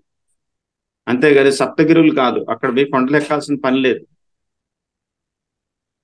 అసలు 7 కొండలు లేవు అక్కడ, ఉన్నది ఒకటే కొండ. గుర్తుపెట్టుకోండి. 7 గాలిగోపురాలు ఉన్నాయి. సో ఒక్కొక్క గాలిగోపురానికి ఒక చోట 5 ద్వారాలు ఉంటాయి పైన, కొన్ని వాటికి 7 ద్వారాలు ఉంటాయి, కొన్ని వాటికి 9 ద్వారాలు ఉంటాయి. చూడండి, గమనించండి. మనం ఎక్కడికైనా వెళితే ఆ ప్రదేశం యొక్క డిజైన్, ఆ ప్రదేశం ఎందుకు ఇలా నిర్మాణం చేయబడింది, దీని అంతరార్థం ఏంటి అని మనం వెతికితే మనకు అందులోంచి పరమార్థం బయటకు వస్తుంది. కాబట్టి మనము ఈ అంతరార్థాలను వెతుక్కోవాలి. ప్రతి వాక్యానికి ఒక అర్థం దొరుకుతుంది, అప్పుడు మనకు అర్థమవుతుంది. అక్కడ ఒక శ్లోకాలు రాసి ఉంటారు, ఆ శ్లోకంలో ఉన్నటువంటి తాత్పర్యాన్ని మనం తెలుసుకుంటే గుడికి కూడా వెళ్ళాల్సిన అవసరం మనకు ఉండదు, అక్కడే తెలిసిపోతుంది మ్యాటర్. ఆ పండితులు చదివేటువంటి మంత్రాలు వింటే, దాన్ని అర్థం చేసుకోగలిగితే మనకు గుడితో పని లేదని తెలిసిపోతుంది. ఈ శరీరమే ఒక గుడి అని తెలుస్తుంది. ఎప్పుడు కూడా గుడి గంట వినాలంటే మీ లోపలికి మీరు వెళ్ళాలి, అక్కడ వినపడుతుంది మీకు గుండె గంట, ప్రతినిత్యము వినపడుతుంది. కానీ గుడిలో సెకండ్లు మాత్రమే కొడతారు, ఇది గుర్తుపెట్టుకోవాలి. మన లోపల అఖండమైనటువంటి జ్యోతి వెలుగుతుంది, అఖండమైన జ్యోతి. అది 1000 సూర్యుల కాంతితో ఉంటుంది ఆ జ్యోతి. కాబట్టి ఈ 1000 సూర్యుల కాంతిని మనం దర్శించాలంటే మన లోపలికి మనం వెళ్ళాల్సిందే, మన లోపలికి మనం వెళ్ళాల్సిందే. మన గుడి గంటలు వినాలంటే మన గుండె దగ్గరికి వెళ్ళాల్సిందే. అది ప్రతినిత్యము జరిగేటువంటి ఒక క్రియ ఆ గుడి గంట. కానీ మనం బయట గుడిలో గంటలు వింటున్నాం, అవి తాత్కాలికం. కానీ ఇక్కడ శాశ్వతం. ఈ శాశ్వతమైనటువంటి గుడి గంటను వినాలనుకుంటే మనం సూక్ష్మంగా లోపలికి వెళ్ళడం నేర్చుకోవాలి. అదే సూక్ష్మ శరీర యానము. కాబట్టి సూక్ష్మ శరీరంతో మనం లోపలికి వెళ్ళగలిగితే మన గుడి గంట వినగలము, మన గుండె గంట కూడా వినగలము. అంటే శబ్దంలో నుంచి ఏ నిశ్శబ్దాన్ని గమనించలేదు, నిశ్శబ్దంలో నుంచి ఎంత గొప్ప శబ్దాన్ని అయినా సృష్టించవచ్చు. చూడండి, శబ్దంలో నుంచి ఒక శబ్దాన్ని నిషేధించాలంటే కష్టం, కానీ నిశ్శబ్దంలో నుంచి అతి గొప్ప శబ్దాలను క్రియేట్ చేయాలంటే చాలా సులభం. కాబట్టి మనము నిశ్శబ్దంలో నుంచినే బయటికి రావాలి, నిశ్శబ్దంలో నుంచినే ఎన్నో తెలుసుకోవాలి. సో బట్టి ఈరోజు పరిపూర్ణ జీవన శైలి అనే దానికి ప్రకృతి ధర్మాలను తప్పకుండా తెలుసుకోవాలి. మనము ఆహార విషయం లేకొస్తే ఈ భూమి మీద పశుపక్షాదులన్నీ కూడా పరిపూర్ణమైనటువంటి ఆహారము తీసుకుంటూ ఆయురారోగ్యాలతో ఉన్నాయి, అలాగే ధైర్యంగా జీవిస్తున్నాయి. వాటికి మానవుడికి ఉన్నటువంటి రక్షణ లేదు, అలాగే మానవుడికి ఉన్నటువంటి సౌలభ్యాలు ఏమీ లేవు. మానవుడు ఉపయోగించుకున్నటువంటి సౌలభ్యాలు ఏ ఒక్కటి కూడా లేవు ఈ భూమి మీద ఏ జీవికి. కానీ అవన్నీ కూడా ఎవరి సహాయ సహకారాలు అడగకుండా జీవిస్తున్నాయి. అది ఎవరి సహాయాన్ని పొందలేదు, ఎవరికి హాని చేయలేదు. ప్రకృతిలో ఉన్నటువంటి వనరుల్ని అవన్నీ కూడా ఉపయోగించుకుంటున్నాయి. అంతేగాని ప్రకృతిని విధ్వంసం చేయలేదు. అలాగే ఎవరి జోలికి రావట్లేదు. ఏ జీవులు ఇంకొక జీవి జోలికి వెళ్ళవు. ఉన్న దాంట్లోనే సర్దుకుపోయి ఆరోగ్యంగా జీవిస్తున్నాయి ఈరోజు. కాబట్టి మనం తెలుసుకోవాల్సింది, ఆరోగ్యం కావాలనుకుంటే ఆసుపత్రికి వెళ్ళాల్సిన అవసరం లేదు. పరిపూర్ణమైనటువంటి ఆరోగ్యం కావాలనుకుంటే ప్రకృతి ధర్మాలను తెలుసుకునే ప్రయత్నం చేద్దాం. ప్రకృతికి అనుకూలంగా జీవించడం నేర్చుకుందాం. అంటే ప్రకృతిలో మానవుడు అత్యంత గొప్ప జన్మ తీసుకొచ్చి ఈ పంచభూత తత్వాన్ని మర్చిపోయాడు. కాబట్టి ఈ పంచభూత తత్వాన్ని మనము అర్థం చేసుకొని, మన దేహంలో ఉన్నది కూడా పంచభూత తత్వం యొక్క నిర్మాణమే అని తెలుసుకోవాలి. మన దేహంలో ప్రతి ఆహారము జీర్ణం చేయడానికి కావాల్సినటువంటి ఒక మంచి లోపల ఒక ప్రొడక్షన్ సిస్టమ్ ఉందని తెలుసుకోవాలి. మనం ఏ ఆహారాన్ని బయట ఉడికించాల్సిన అవసరం లేదు, పొయ్యి మీద పెట్టాల్సిన అవసరము లేదు. అలా తీసుకోగలిగితే ఏవైనా 2-3 ఆహార పదార్థాలని మనం పరిపూర్ణంగా ప్రతిరోజు తీసుకోగలిగితే చాలు. నానా చెత్త తినాల్సిన అవసరం లేదు. ఎన్నో రుచులుగా మార్చుకొని దానికి సమయాన్ని వృధా చేసుకొని గ్యాస్ ఖర్చు పెట్టుకొని పాత్రలు తోముకొని, అసలు వంటింటితో పని లేదు మనిషికి. కానీ ఆ వంటింట్లోనే జీవితం సరిపోతుంది చాలా మంది అమ్మలకి. కాబట్టి వంటింటికి దూరంగా జీవిస్తే మన ఒళ్ళు చాలా శుభ్రంగా ఉంటుంది. ఎందుకంటే ప్రకృతి ఇచ్చింది ఇచ్చినట్లు తింటే మనకు హాయిగా ఉంటుంది. కానీ వాటిల్లో కొన్ని మాత్రమే సెలెక్ట్ చేసుకోవాలి. నిజంగా చెప్పాలంటే మానవుడు ఫలాహారి. ఆ ఫలాలను తినడమే మనకు కష్టమైపోయింది ఈరోజు. ఎంతసేపు మనకు పొయ్యి ఉంటేనే పని జరుగుతుంది, పొయ్యి లేకుంటే పని జరిగేటట్లు లేదు. సో ఈ పొయ్యిని కట్టేయాలి. మీరు నమ్మినా నమ్మకపోయినా మా ఇంట్లో వారానికి 2 రోజులు 3 రోజులు పొయ్యి పని చేస్తుంది ఎవరైనా గెస్ట్లు వచ్చినప్పుడు. లేకపోతే పొయ్యితో పని లేదు. చూడండి, మాకు 6 నెలల వరకు కూడా గ్యాస్ అయిపోదు, 7 నెలలైనా ఒక సిలిండర్ అయిపోదు మాకు. నేను నమ్మినా నమ్మకపోయినా మేము ఇంట్లో 3 ఉంటాము. ముగ్గురికి ఒక 22 కిలోలు బియ్యం తెప్పించి పెడితే 16 నెలలు వస్తాయి. ఇది చాలా విచిత్రంగా ఉంటుంది చూసే వాళ్ళకి, వినేవాళ్ళకి. మా ఇంట్లో మిల్క్ ప్రోడక్ట్స్ ఉండవు. ఏ రోజు మిల్క్ కొనలేదు 20 ఏళ్ల నుంచి. ఏ రోజు పెరుగు కొనలేదు. ఏ రోజు మజ్జిగ కొనలేదు. పాల పదార్థాలు కానీ జంతు సంపద కానీ ఈ ఇంటి ఆవరణంలోకి రాదు. మేము ఎక్కడ బయట కాఫీలు టీలు కూడా ముట్టుకోము. ఎందుకంటే అది కూడా జంతు సంపదే కాబట్టి. అందుకే ఆరోగ్యంగా జీవిస్తున్నాం. మానవ దేహానికి అవసరము లేని పదార్థాలు మానవ దేహంలోకి పంపిస్తే ఎన్నో అనర్థాలు జరుగుతాయి. ఇది గుర్తుపెట్టుకోవాలి ఎవరైనా సరే. ఒక్కటే గుర్తుపెట్టుకోవాలి, ఏది ఈ దేహానికి హాని కలిగిస్తుంది, ఏది ఈ దేహానికి అనవసరమైనది, ఏది ఈ దేహానికి వ్యతిరేకమైనటువంటి తత్వాన్ని మనకు సృష్టిస్తుంది, వ్యతిరేకమైనటువంటి శక్తినిస్తుంది. అనుకూలమైనటువంటి శక్తిని ఇచ్చే పదార్థాలు ఉన్నాయి, వ్యతిరేకమైన శక్తిని ఇచ్చే పదార్థాలు ఉన్నాయి. ఇది మనం గుర్తుపెట్టుకోవాలి. దీనికోసం అన్వేషించాలి, అనుభవం ద్వారా తెలుసుకోవాలి. అలా తెలుసుకున్నప్పుడు వాటిని ఆపేయాలి. ఈరోజు ఒక పని చేస్తే ఆ పని యొక్క పర్యవసానం ఏంటో అర్థమైన తర్వాత దాన్ని గమనించాలి. నిన్న చేసిన పనికి వచ్చిన ఈ రోజు రిజల్ట్ ఏంటి, ఆ రిజల్ట్ను గమనించి ఎవడైతే దాన్ని ఆపగలడో, ఎవడైతే దాన్ని ముందుకు నడిపించగలడో వాడే విఘ్నుడు. కాబట్టి అలాంటి విజ్ఞానాన్ని అందరికీ అన్వేషించి అందించాలనేటువంటి ఉద్దేశంతో నేను ఈ కార్యక్రమాలని అటెండ్ అవుతున్నాను అప్పుడప్పుడు. కాబట్టి అలాంటి అనుభవ జ్ఞానాన్నే మనం ఈ క్లాసుల్లో అయినా దేంట్లో అయినా చెప్పుకోవాలి. అంతేగాని పుస్తకాల్లో చదివిన జ్ఞానాన్ని, టీవీలో చూసిన జ్ఞానాన్ని, ఎవరి ద్వారానో వినిన జ్ఞానాన్ని దయచేసి ఎవరికి అనుభవించకుండా అందించడం అనేది కరెక్ట్ కాదని నేను భావిస్తాను. మనం అనుభవించాలి. అనుభవించిన తర్వాతనే మనం ఎదుటి వాళ్ళకి చెప్పగలుగుతాం ధైర్యంగా. సో దీనివల్ల ఈ పర్యవసానం ఉంది, దానివల్ల ఆ పర్యవసానం ఉంది. కాబట్టి మానవుడు తెలుసుకోవాల్సింది ఏంటి, సరైనటువంటి ఆహార జీవన శైలి, సరైనటువంటి శరీర ధర్మము, ప్రకృతి ధర్మము, ప్రకృతికి అనుకూలంగా మనం ఈ శరీరాన్ని జీవింపజేస్తున్నామా లేదా, ఈ ప్రకృతిలో ఏ జీవికి ఎలాంటి ఆహారం అవసరం అవుతుంది, ఏ జీవి ఎలాంటి ఆహారం తీసుకోవాలి, నీరు ఎంత తీసుకోవాలి, ఏ సమయంలో ఆహారం తీసుకోవాలి, ఏ సమయంలో నీరు తీసుకోవాలి, వీటన్నిటి యొక్క జ్ఞానం మనకుంటే హాయిగా ఆయురారోగ్యాలతో జీవించే అవకాశం ఉంది. కాబట్టి వీలైనంత వరకు ప్రకృతి ఇచ్చినటువంటి సహజ సిద్ధమైనటువంటి ఆహారమే ఎక్కువ తీసుకునే ప్రయత్నం చేద్దాం. అంటే ఉదయము సాయంత్రం అన్న 2 పూటలైనా స్కిప్ చేయాలి. ఏంటి, ఉడికిన ఆహారాలు, ఉప్పు, నూనెలు, చింతపండు, కారం, ఇవన్నీ మానవుడికి అవసరం లేదు. ఉప్పు అవసరం లేదు, చింతపండు అక్కర్లేదు, చక్కెర అవసరం లేదు, చక్కెరతో వండిన పదార్థాలు అక్కర్లేదు, పాల పదార్థాలు అక్కర్లేదు. అదేవిధంగా పాలిష్ పెట్టిన గ్రెయిన్స్, బియ్యం దగ్గర నుంచి పప్పుల వరకు అన్నిటికీ పొట్టు తీసేసి పాలిష్ పెట్టేసి మనకు మార్కెట్లో ఇస్తున్నారు ఈరోజు. ఇవన్నీ మన అనారోగ్యాలకి మూలం. గ్రెయిన్స్ అన్ని కూడా ఓల్ గ్రెయిన్స్ తినాలి. అది మీరు అప్పటికప్పుడు ఫ్రెష్గా క్రష్ చేసుకోవాలి, దాంతో పిండి తయారు చేసుకొని మనం తినగలిగితే మంచిది. లేదు రవ్వగా చేసుకోవాలి, లేదంటే డైరెక్ట్గా అలాగే ఉడికించడమా, లేకుంటే తక్కువ మంట మీద, లేదంటే దాన్ని మొక్కలు కట్టుకొని తినడమా, ఇలా చేయాలి తినాలనుకుంటే. ఎప్పుడు కూడా మన వంటలు 40 డిగ్రీల్లో చేసుకోవాలి. ఎందుకు 40 డిగ్రీల్లో చేయాలంటే మన శరీరంలో ఉన్నటువంటి ఉష్ణోగ్రత 40 డిగ్రీలు. ఈ యొక్క ఆహార పదార్థాలన్నీ కూడా 40 డిగ్రీల్లోనే, 40 డిగ్రీ టెంపరేచర్లోనే జీర్ణం అవ్వాలి.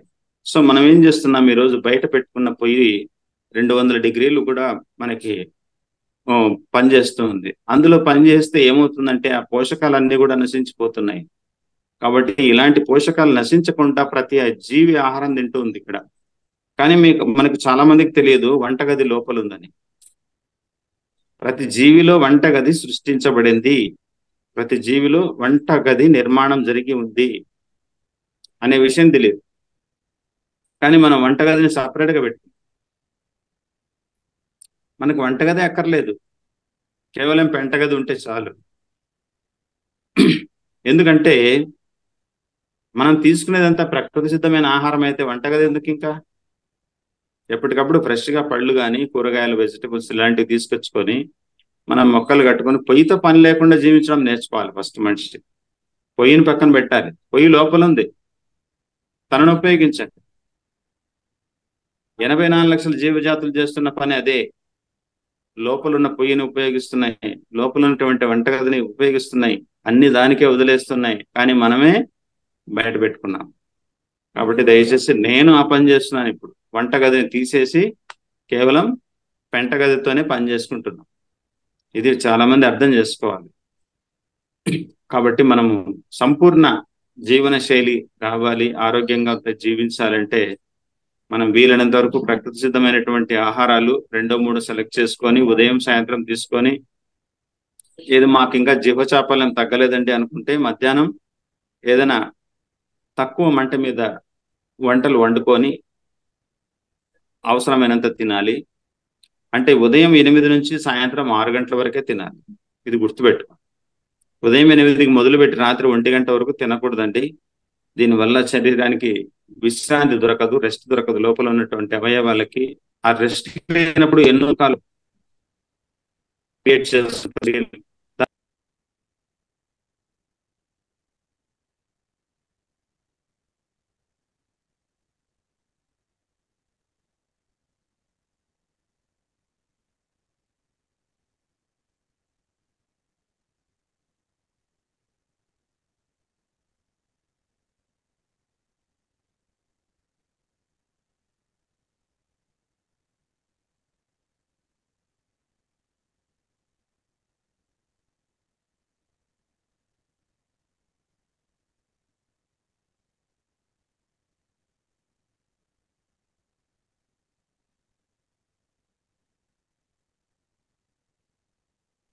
వినిపించట్లేదు సార్.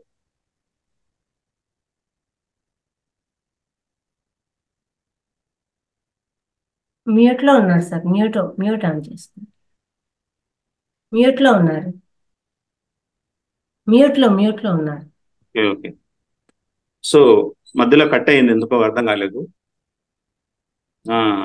కాబట్టి మనం పరిపూర్ణమైన ఆహారం కోసం పరిశుద్ధమైనటువంటి ప్రకృతి సిద్ధమైనటువంటి ఆహారం తీసుకుంటూ మనం పరిపూర్ణంగా జీవించాలంటే ప్రకృతికి అనుసరణమైన ఉండాలంటూ ఎప్పుడు కూడా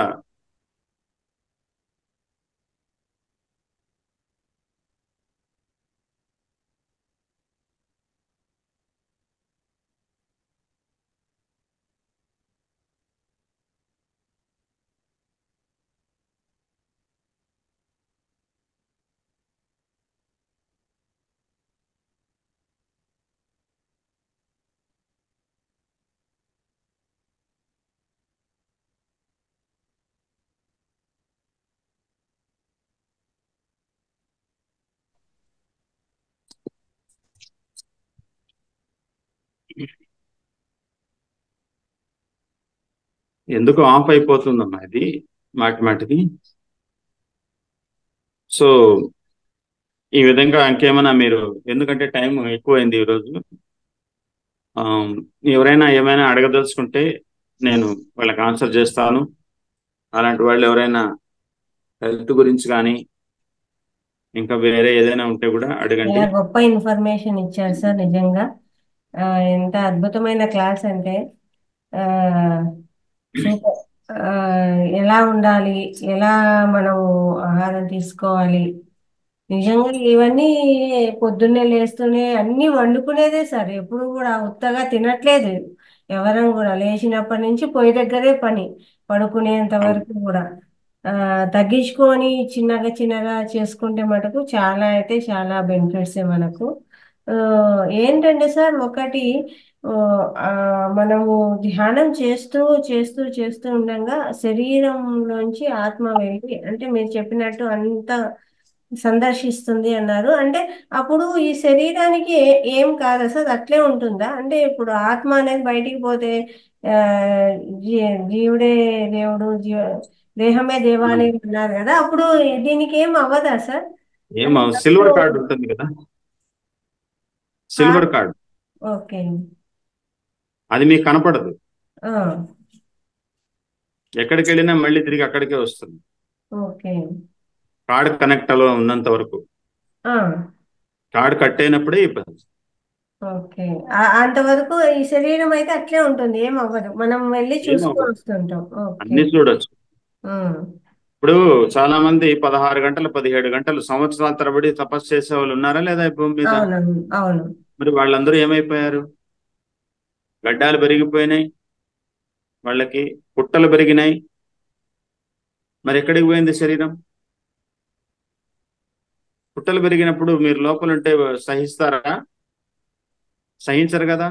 అవును, మరి గడ్డం పెరిగితే పర్లేదు కానీ పుట్ట పెరిగితే సహించదు కదా అవును. మనస్సు. మరి ఎక్కడికి వెళ్ళింది అది? అక్కడ లేదు, తిరిగి వచ్చిన తర్వాత చూసుకుంటుంది. చూడండి ఎంత సమాచారం సేకరించుకుంటుందో అది వెళ్ళి. దేహం అనేది సామాన్యమైన దేహం కాదమ్మా, ఇది మానవ దేహం అంటే. ఇది చాలా, ఈ ప్రపంచంలో అత్యద్భుతమైనటువంటి ఒక శకం ఉంది అంటే ఇది శరీరమే, మానవ శరీరమే. ఈ మానవ శరీరం పొందినటువంటి ప్రతి వ్యక్తి కూడా ఒక భగవత్ స్వరూపుడే అనేది మనకు అర్థం కావాలి. మనం ఎవరో ఎక్కడికో వెళ్ళి మొక్కుతున్నాం. ఉం? ఎక్కడ మొక్కడానికి ఏమీ లేదు, మొక్కలు పడాల్సింది నేనే, కానీ మొక్కుతున్నది నేను. కాబట్టి అందుకే యోగి వేమన దగ్గర చాలా ఉన్నాయి నేర్చుకోవడానికి. ఉం? శిలలను చూసి మనిషి శివుడు అనుకుందరు. శిలలు శిలలు గాని శివుడు కాదు. కానీ తనదులోని శివుని తానేల ఎరుగడో విశ్వదాభిరామ వినురవేమి. కానీ మనం ఏం చేస్తున్నాం? బయట వెతుకుతా ఉన్నాం. ఎక్కడో ఎక్కడో తనలో అక్కడ ఉన్నాడు, ఇక్కడ ఉన్నాడు, అక్కడ అంత పవర్ఫుల్, ఇక్కడ ఎంత పవర్ఫుల్, ఆ అంత మహిమలు తనలో ఉన్నాయి. సర్వంబుండగా, తనలో సర్వంబుండగా తన లోపల వెతకలేక ధర వెతికెడి తనువుల మోసడి ఎద్దుల మనమున తెల్పంగా వశమే మహిలో వేమ అంటాడు. ఉం? తనలో సర్వం పెట్టుకొని బయట ఎందుకు తిరుగుతున్నాను? బయట ఏమీ లేదు, అంతా నువ్వే. చెప్పండి మేడం.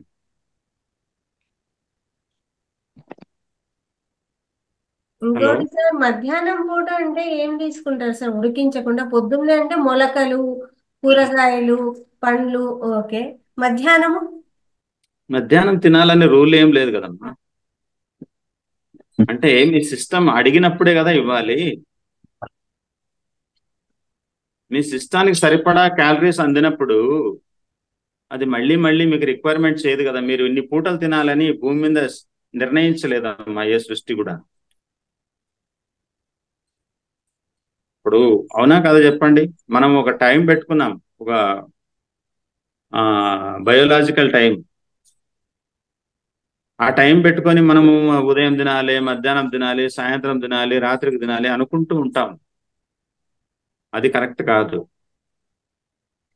ఇప్పుడు ఒకసారి మన సెల్ ఫోన్ టాప్అప్ చేసాం, ఎక్కువగా వాడలేదు, తక్కువ వాడాం, సాయంత్రానికి బ్యాటరీ ఖాళీ అయిపోతుందా? అవును, అవ్వదు సార్, అలాగే ఉంటుంది, మరి మనం ఎక్కువగా ఖర్చు పెడితే ఖర్చు అవుతుంది. అవుతుంది. ఏంటి కారణం ఇక్కడ? మనం టాప్అప్ చేసాం కానీ ఎక్కువగా మాట్లాడేసాం, పోయింది మన శక్తి అంతా. ఇప్పుడు ఒక రేడియోలో బ్యాటరీ వేస్తారు, ఆ బ్యాటరీకి ఆ రేడియోని ఎక్కువ సౌండ్ పెడితే సాయంత్రానికి బ్యాటరీ అయిపోతుంది. అవునా కదా చెప్పండి? తక్కువ సౌండ్ పెడితే 4 రోజులు వస్తుంది బ్యాటరీ. ఇది సత్యమా కాదా? శబ్దం ఎక్కువగా ఉండకూడదు. మనిషి ఎప్పుడు కూడా నీటిని వృధా చేయకూడదు, మాటను వృధా చేయకూడదు, పవర్ని వృధా చేయకూడదు. ఎలా పొదుపు చేయాలో నేర్చుకోవాలి.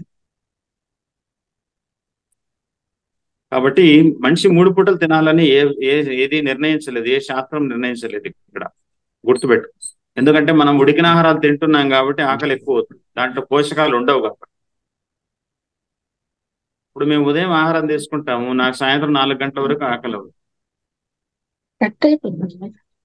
అప్పుడు కొన్ని ఫ్రూట్స్ తీసుకుంటే సరిపోతుంది. అది కూడా నేను బయట తిరిగితేనే ఎక్కువగా. ఇంట్లో ఉంటే కానీ, ఎక్కడన్నా పని లేకుంటే అలా ఇలా మాట్లాడుతుంటే కానీ నేను ఒక పూటతోనే కంప్లీట్ చేసేస్తాను. మరి ఎలా సాధ్యమవుతుంది? 3 పూటలు తినాలని ఎక్కడ ఏ శాస్త్రం రాయలేదమ్మా. మనం 3 పూటలు కాదు, 5 పూటలు తింటున్నాం అవును ఈరోజు. సార్. నాన్ స్టాప్ గా తింటున్నారు చాలా మంది. ఆ వంటగదిలోకి పోయినా, ఎక్కడన్నా బయట పోయినా, ఏది కనపడితే అది నోట్లో వేస్తారు. అది సరైన అలవాటు కాదు శరీరానికి. ఎందుకంటే మన ఈ జీర్ణ వ్యవస్థ అనారోగ్యాలు కూడా అట్లే అట్లే పెరిగిపోతూ ఉన్నాయి. ప్రతి 5 గంట ప్రతి అర్ధ గంటకి 15 నిమిషాలకు ఒకసారి మన జీర్ణ వ్యవస్థ పని చేయకూడదు. ఒక చిన్న మీరు శనక్కాయ వేశారనుకోండి, లోపలికి 2 శనగింజలు వేస్తే కూడా మళ్ళీ మీ జీర్ణ వ్యవస్థలో జఠరాగ్ని మండాలి.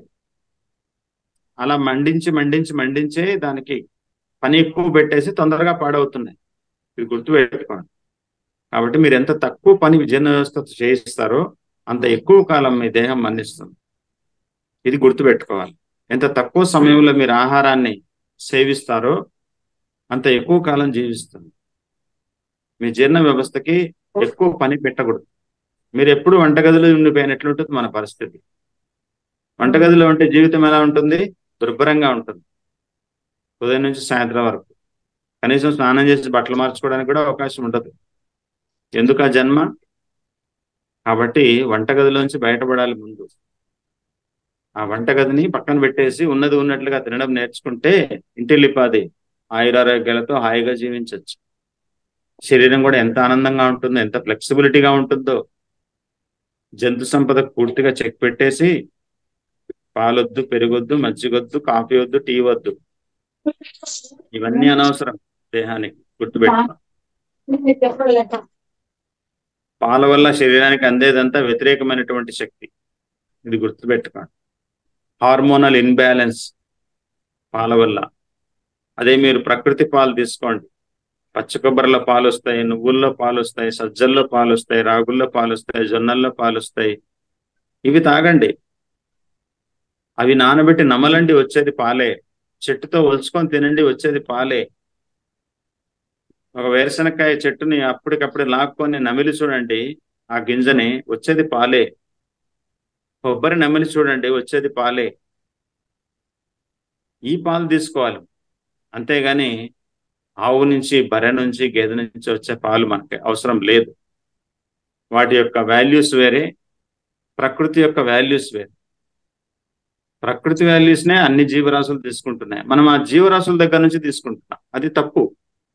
అది మన దేహానికి వ్యతిరేకంగా ఉంటుంది. గుర్తుపెట్టుకోండి ఎప్పుడు కూడా. ఆ ప్రోటీన్ వాల్యూ మన మానవ దేహానికి సరిపడదు. ఎప్పుడు కూడా యానిమల్ ప్రోటీన్ యొక్క పోషకాలు మానవ దేహానికి సూటబుల్ కావు. అవి వ్యతిరేకంగా నడిపిస్తాయి.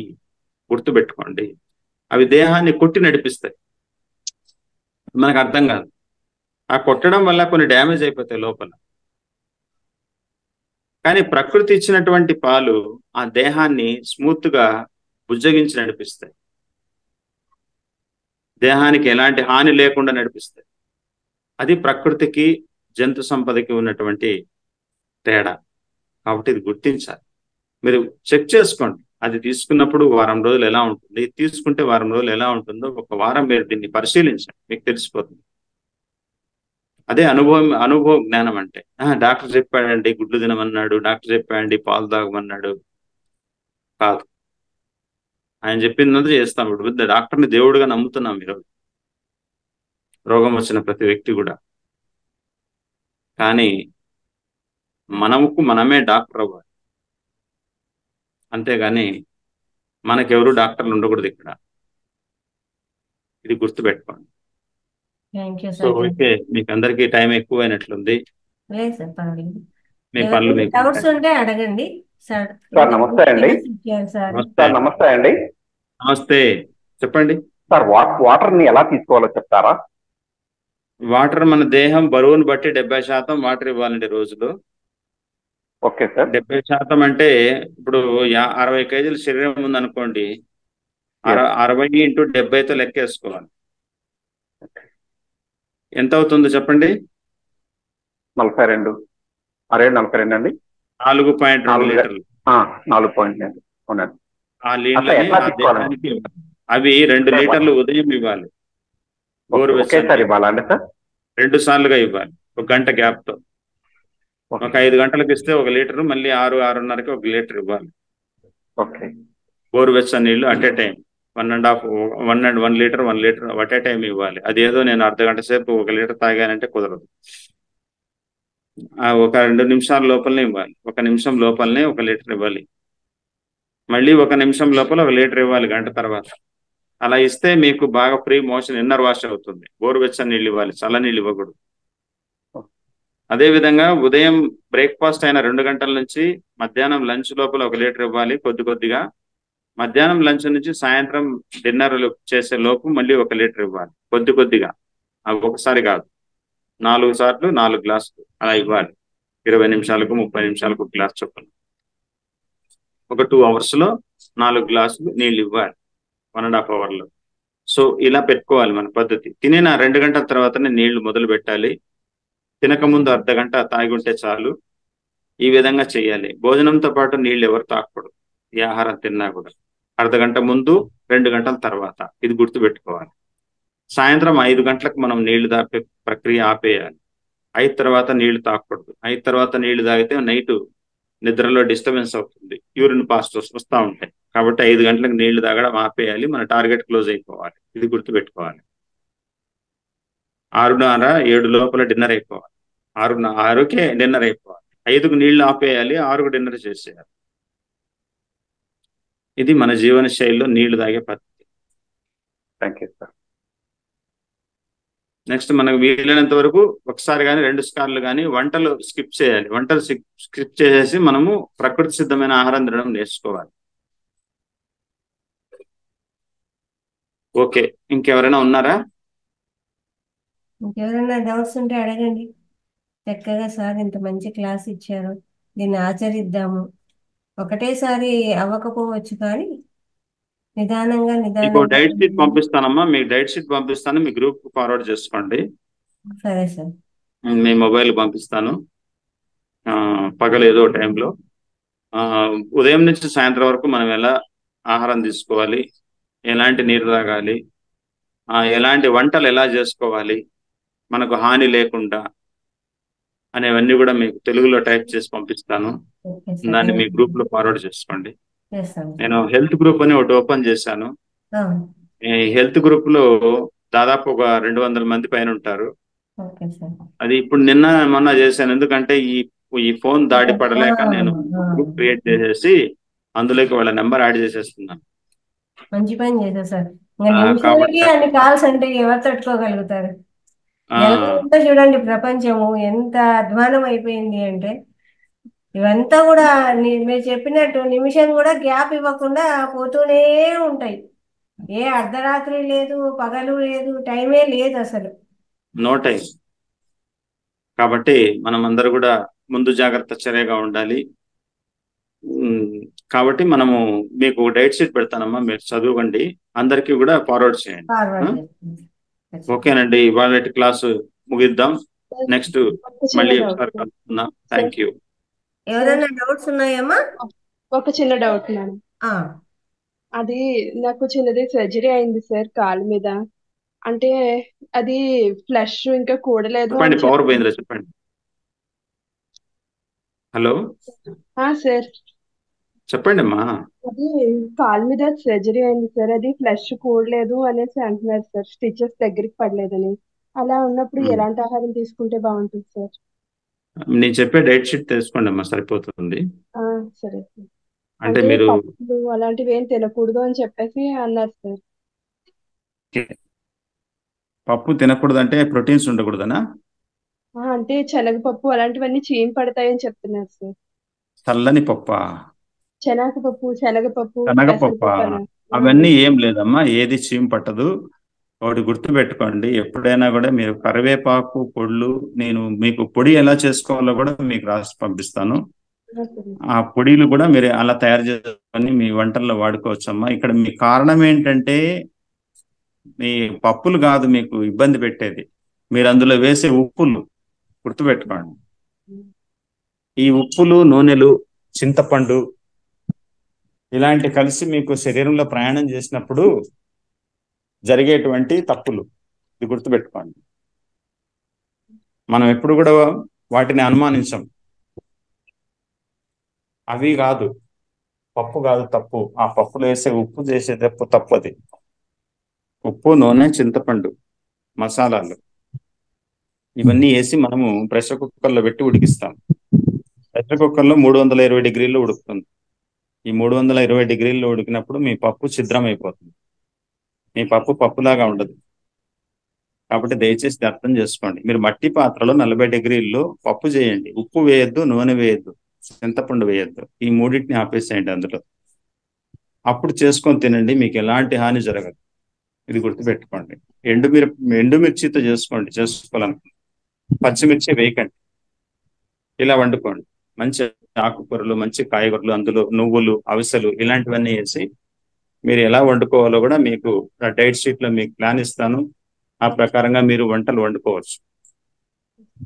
అలా చేయండి. మీకు ఎన్ని ఆపరేషన్లు జరిగినా నీళ్లు బాగా తాగండి. వారంలో 2 రోజులు ఫాస్టింగ్ పెట్టండి. ఆ ఫాస్టింగ్ ఎలా పెట్టుకోవాలో కూడా మీకు నేను పంపిస్తాను. మీకు ఆపరేషన్ చేశారని, ఎముకలు విరిగినాయని ఏం భయపడాల్సిన అవసరం లేదు. మీరు ఎంత ఎక్కువ నీళ్లు తాగితే అంత ఆరోగ్యంగా ఉంటారు. గుర్తుపెట్టుకోండి, ఎప్పుడు తాగినా వెచ్చ నీళ్లు తాగాలి, చల్ల నీళ్లు జీవితంలో తాగద్దండి. చల్లని పానీయాలు, చల్లని పదార్థాలు, చల్లని ప్రదేశాలు, ఈ మూడింటిని గుర్తుపెట్టుకోండి. ఈ మూడు మన శరీరానికి మంచి చేయవు. ఏసీలో పడుకోవడం, చల్లని ఫ్యాన్ వేసుకొని పడుకోవడం, రాత్రంతా ఫ్యాన్ కింద పడుకోవడం, ఇవన్నీ చేయకూడదు. వీలైనంత వరకు మన శరీరంలో నుంచి, ఆ యొక్క చర్మంలో నుంచి చెమటలు వెళుతూ ఉండాలి. అప్పుడే మీ లోపల టాక్సిన్స్ రిలీజ్ అవుతూ ఉంటాయి. మీ టాక్సిన్స్ లోపల దాచుకొని మనకు రోగం రాకూడదంటే ఎలాంటి పరిస్థితుల్లో కుదరదు. ప్రకృతి యొక్క ధర్మం అది. కాబట్టి దయచేసి మీరందరూ కూడా ఆరోగ్యంగా ఉండాలంటే శరీర విసర్జక అవయవాలకు అవకాశం ఇవ్వండి. అవి విసర్జిస్తూ ఉంటాయి, వాటిని ఆపే ప్రయత్నం చేయొద్దండి.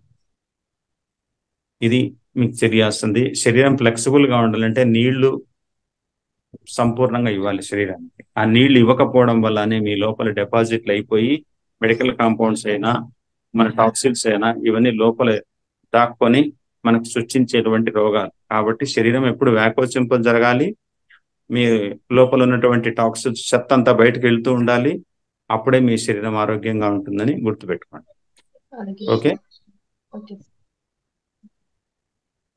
ఇంకేమైనా డౌట్స్ ఉన్నాయా? డైట్ కొంచెం పెట్టండి సార్. ఇది పంపిస్తాను, మేడం పంపిస్తాను, మేడం మీ గ్రూప్ లో పంపిస్తారు. అలాగే సార్. ఓకే, హలో సార్, చెప్పండి. ఏమంటే మీరు ఏమనుకోవద్దంటే మీకు కాంటాక్ట్ నెంబర్ ఇవ్వండి. నా కాంటాక్ట్ నెంబర్ మేడం అడగండి, ఇస్తారు. ఎందుకంటే నాకు ఇప్పుడు కాంటాక్ట్ నెంబర్ ఇవ్వాలంటే భయం వేస్తుంది. చాలా మంది, మీరు ఇందాక విన్నారేమో క్లాసులో లేదో, నాకు ప్రతి 15 ప్రతి 15 సెకండ్లకి ఫోన్లు వస్తున్నాయి కాబట్టి నేను కాసేపు వాటిని పక్కన పెట్టేస్తా ఉన్నాను. ఫోన్ సెల్ పక్కన పెట్టేసి. ఇప్పుడు ఆ, ఏముంది, I can understand your difficulty. ఇప్పుడు మీరేదో ఒక ఇది పెట్టారన్నారు కదా, ఒక యాప్, దాంట్లో I want to join. Me number ఇవ్వండి, ఆ గ్రూప్ లో నేను జాయిన్ చేస్తాను. నన్ను మాటికి డిస్టర్బ్ చేయొద్దండి. మీకు కావాల్సిన సమాచారం అంతా అందులో దొరుకుతుంది. దాన్ని మీరు తీసుకోండి. ఎప్పుడైనా వారంలోనో ఒక రోజు అట్లా ఫోన్ చేసినా నేను రిసీవ్ చేస్తాను. అంటే ప్రతి ఒక్కరు కూడా నన్ను చాలా ఇబ్బంది పెట్టేస్తున్నారు ఇప్పుడు. నాకు అంత ఓపిక నశించి నేను సెల్ ఫోన్ నెంబర్ తీసేసాను. రెండవది, ఇప్పుడు మీ అందరికీ గ్రూప్ క్రియేట్ చేసి నాకు ఎవరైతే వాట్సాప్ లో పెడుతున్నారు, ఇప్పుడు వాట్సాప్ లో పెట్టమని చెప్పాను అందరికి. వాట్సాప్ లో మీ మెసేజ్ ఫార్వర్డ్ చేయండి, మీకు 2-3 రోజుల లోపల నేను ఆన్సర్ ఇస్తాను. తప్పకుండా అందులో మీకు కావాల్సిన ఇన్ఫర్మేషన్ పెడతాను. మీరు మీ ప్రాబ్లం ఏంటో నాకు వాట్సాప్ లో మీరు పెట్టేస్తే, వాయిస్ మెసేజ్ కానివ్వండి లేదంటే టెక్స్ట్ మెసేజ్ కానీ నాకు పెట్టండి. నేను మీకు 100% ఆన్సర్ వితిన్ వీక్ లో చేస్తాను. ఇది గుర్తుపెట్టాను. ఆ గ్రూప్ లో జాయిన్ చేయడమా లేకుంటే నేను పర్సనల్ గా మీకు కొన్ని మెసేజ్లు పెట్టడమా చేస్తాను. ఓకేనా? చేయండి. మీ నెంబర్ నాకు వాట్సాప్ లో ఫార్వర్డ్ చేయండి. నా నెంబర్ కి 94404 చెప్పండి. 94404 97950 97950. మీరు వాట్సాప్ లో మాత్రమే నాకు ఫార్వర్డ్ చేయాలి. ఇది గుర్తుపెట్టుకోండి. ఏముంటే నేను చెప్పింది నాకు బాగా అర్థమైంది. ఆ ఫోన్ కాల్స్ మాత్రం చేయొద్దండి. Thank you. ఓకేనండి. ఇంకేమైనా డౌట్స్ ఉంటే ఎవరైనా సరే నాకు వాట్సాప్ లో మెసేజ్ ఫార్వర్డ్ చేయండి. నేను దానికి ప్రతిరోజు 2 గంటలు కేటాయించి అందులో నేను వర్క్ చేస్తాను. సార్ ఒకసారి నంబర్ చెప్పరా? 94404 97950. 9795. ఇంకా సార్? అమ్మా హలో సార్. చెప్పండి. 944 47 49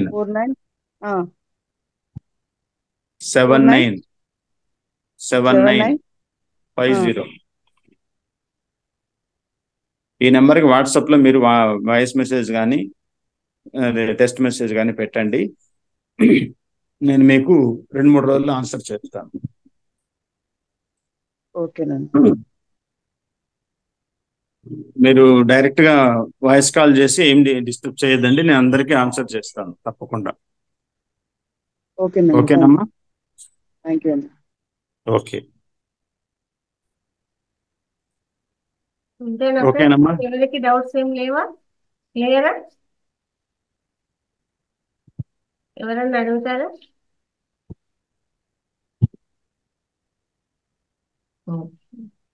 సార్ ఇంత మంచి క్లాస్ ఇచ్చారు మాకు, ఇంత మంచి సమాచారము, ఎలా ఉండాలి, ఎలా ధ్యానం చేసుకోవాలి, ఎలా బతకాలి, ప్రతి పదానికి మీరు మీనింగ్ సార్. ప్రతి పదానికి ఎలా తెలుసుకుంటారో సార్ అసలు. అయితే ఏ పదం చెప్పినా దానికి ఒక మీనింగ్. దాని పక్కన మీకు అంతరార్థం వస్తుందమ్మా. అంటే వెతుక్కోవాలి. ప్రతి పదానికి అసలు ప్రతి వాక్యానికి వెతుక్కోవాలి. అంటే వెతికితే వస్తుంది బయటికి. ఏది మనం అన్వేషించకుండా రాదు కదా. ఊరికే కళ్ళు మూసుకొని జీవిస్తే ప్రయోజనం లేదు. అర్థం చేసుకొని జీవించాలి. అందుకే ధర్మము, అర్థము, కామము, మోక్షం. ధర్మ మార్గంలో ప్రయాణిస్తుంటే అర్థాలు అవుతాయి మనకి. దాని పేరే కోరికలు నశిస్తాయి. కోరికలు ఏది కావాలనో అదే అడుగుతుంది శరీరం, మనస్సు. కాబట్టి అరిషడ్ వర్గాల్లో కామం ముందుంటుంది, ధర్మార్థ కామ మోక్షాల్లో కామం వెనకుంటుంది. ఇంతే దీని అర్థం. చివరికి వెళ్ళిపోతుంది. ధర్మం ముందుంటే అన్ని చివరికి వెళ్ళిపోతాయి. ముందు ఎవరు కూర్చోరు, ఫ్రంట్ బెంచర్స్ ఎవరు ఉండరు అక్కడ. ఇంకా అందరూ బ్యాక్ బెంచర్సే ఉంటారు, దొంగలు. చూసారా? ధర్మం ఉన్న చోట ఫ్రంట్ బెంచర్స్ అంతా ధర్మం ఉన్న వాళ్ళే ఉంటారు. ఓకేనండి, నెక్స్ట్ కలుద్దాం. ఓకే ఫ్రెండ్స్, ఇంత అద్భుతమైన క్లాస్ మనకు అందించినారు సారు. ఇంత థ్యాంక్ మెసేజ్ యూ. ఇచ్చారు. ఎవరైనా ఉన్న డౌట్స్ ఒకసారి మెసేజ్ చేయండి. ఓన్లీ మెసేజ్ మాత్రమే చేయండి. అదే తొందరలోనే శివ గారు సమాధానం ఒకసారి వస్తుంది. కూర్గు వెళ్ళాలి సార్, మీతో కలిసి అన్నాడు. అది ఎప్పుడు అరేంజ్ చేస్తాను, నేను బెంగళూరులో పెద్ద ప్రోగ్రామ్ అరేంజ్ చేయాలి సార్ అన్నాడు. ఓకే సో చేద్దాంలే అని చెప్పాను. అది నెక్స్ట్ మంత్ లో కానీ ఎప్పుడైనా వీలు చూసుకొని చేద్దాం. Okay sir. మీరు కూడా ఏమైనా హైదరాబాద్ లో క్లాస్ మీరు పెడతానంటే ఆ ఆఫ్లైన్ క్లాస్ నేను అప్పుడప్పుడు వస్తుంటాను హైదరాబాద్ కమ్మా, అప్పుడు చూస్తాం. ఖచ్చితంగా సార్. మీరు ఎక్కడ ఉంటారు? మేము హైదరాబాద్ సార్. హైదరాబాద్ లో ఎక్కడ? హైదరాబాద్ లో చిలుకూరుకి వెళ్ళే రూట్ లో సార్. చిలుకూరు బాలాజీకి సిర్పూర్ బాలాజీ. ఓకే ఓకే అటువైపు. ఓకేనమ్మా, thank you. Thank you sir, ధన్యవాదాలు. మీకు ఇంత మంచి అద్భుతమైన క్లాస్ ఇచ్చారు. అందరూ కూడా సార్ చెప్పింది మోస్ట్లీ ఫాలో అయ్యేదానికి ప్రయత్నం చేద్దాం. ఒకటేసారి ఏది జరగదు. నిదానంగా మొదలు పెట్టి చేసుకుంటా వెళ్దాము. ఇందులోకి కనీసం టిఫిన్లు అవాయిడ్ చేద్దాము. తర్వాత చూసుకోవచ్చు. ఒకటన్నా ఉడికిచ్చని పదార్థాలు తీసుకునే దానికి మొదలు పెట్టి సాధన చేస్తూ ప్రయత్నం మొదలు పెడదాం. ప్రకృతి సిద్ధమైన ఆహారాలు తినడానికి ప్రయత్నం చేయండి. మీకు ఆకలి ఉండదు, దప్పులు ఉండవు, ఆరోగ్యంగా జీవించవచ్చు. మీరు ఎక్కడ ఉంటారు సార్? మేము రాయచోటమ్మా, రాయచోట కడప జిల్లా. సార్ కాదు ఓకే. సార్, ఈ ఫుడ్ కి అలవాటు పడిపోయి గ్యాస్ వస్తుంది, ఉడకని తింటే, ఉత్తి పప్పులు తింటే అంటారు. లైఫ్ అంతా ఇట్లా అలవాటు అయిపోయింది కదా. అవును. ఇలా చెప్పారు. బయట అంతా రకరకాల చెప్పినాడు. ఏమండి? బయట అంతా రకరకాల మాంసాలు తినండి, ఎక్కలు తినండి, ప్రోటీన్ వస్తుంది, కండరాలు పెరుగుతాయి. స్కూల్లో కూడా అవే ఉద్బోధ, స్కూల్లో కూడా అవే అవును. చేస్తున్నారు. ఆ బయట ప్రపంచం చెప్పిందంతా ఎక్కువ, దానికి భిన్నంగా మీరు చెప్తే అందుకే ఫోన్లు మీకు ఎక్కువ వస్తున్నాయి సార్. ఎస్ కాబట్టి నేను మొన్న ఫోన్ నెంబర్ ఇచ్చి చాలా తప్పు చేశాను సుమన్ టీవీలో. నిజమే సార్. ఎంత భిన్నంగా చెప్తే ఇప్పుడు అందరూ ఫాలోయింగ్ కూడా అట్లే ఉంది కదా సార్. కానీ మరి ఇంతమంది ఉండారు అనుకోలేదు ఈ భూమి మీద. ప్రతి ఇంటికి నలుగురు ఉన్నారు జనాలు. ముగ్గురికి అనారోగ్యాలు. నలుగురికి 4 సమస్యలు. సార్. మా ఆవిడికి ఇలా ఉందండి, మా అబ్బాయికి ఇలా ఉందండి, మా నాన్నగారికి ఇలా ఉందండి అనేవాళ్లే గాని అందరి సమస్యలు ఒకరే చెప్తారు. ఒక్కొక్కరి కోసం కాసేపు నేను చెప్పాలి. మాంసాహారులు ఎక్కువ, శాకాహారులు తక్కువ కదా సార్. పర్సెంటేజ్ చూసినా చాలా చాలా తక్కువ. అంటే ప్రకృతి అర్థం కాకపోవడం వల్ల జరిగేటువంటి అనర్థాలు సార్. శరీర ధర్మాలు అర్థం కాకపోవడం వల్ల జరిగే తప్పులు ఇవి. శరీరానికి ప్రకృతికి ఉన్న సంబంధం ఏంటో తెలుసుకోవాలి ఫస్ట్ సార్.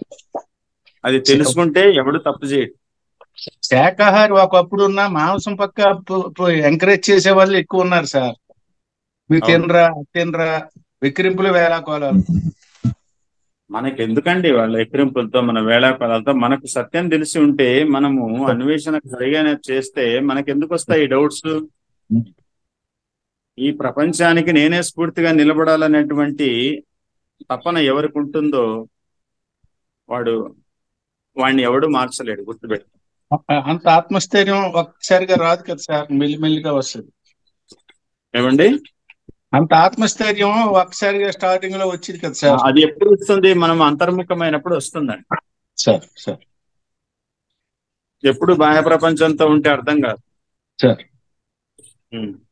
చాలా బాగా చెప్పారు సార్. నమస్తే సార్. నమస్తే అండి. నమస్తే సార్.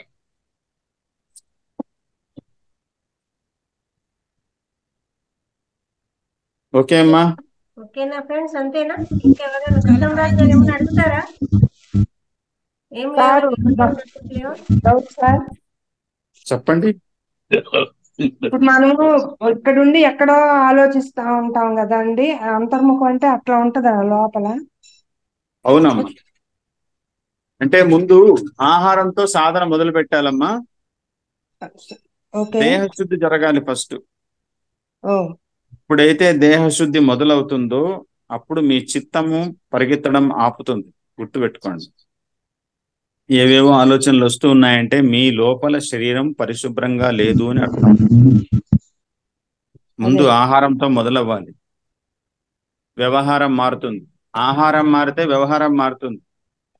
మనసు యొక్క వేగం తగ్గుతుంది, చంచలత్వం నుంచి బయటకు వస్తుంది, నిశ్చలత్వం లేక వస్తుంది. ఇది గుర్తుపెట్టుకోండి. ఎప్పుడు మనసు నిశ్చలత్వానికి వస్తుందంటే ప్రకృతి సిద్ధమైనటువంటి ఆహారం తీసుకున్నప్పుడు ప్రకృతి మిమ్మల్ని ఆపే ప్రయత్నం చేస్తుంది. ఇది తెలియనంత వరకు మనం జీవితంలో ఏమీ సాధించలేము. మీరు ఏ మనస్సుని ఆపలేరు. మీరు మనస్సుకి భోజనం పెట్టేంత వరకు అది పరిగెడుతూనే ఉంటుంది. ఫస్ట్ మనస్సుకు భోజనం పెట్టడం మానేయండి. నిశ్శబ్దంగా కూర్చుంటుంది. అయ్యా నేను వెళ్ళలేను, నీ దగ్గరే ఉంటానని చెప్తుంది. ఇది గుర్తుపెట్టుకోండి. ఇంతే, సింపుల్ లాజిక్. మీ ఆహార అలవాట్లు చెప్పండి సార్ ఒకసారి. చెప్పారా? అదే మీకు పెడతానమ్మా, మెసేజ్ పంపిస్తాను, మేడం పంపిస్తాను, మీరు పంపిస్తారు వాడు.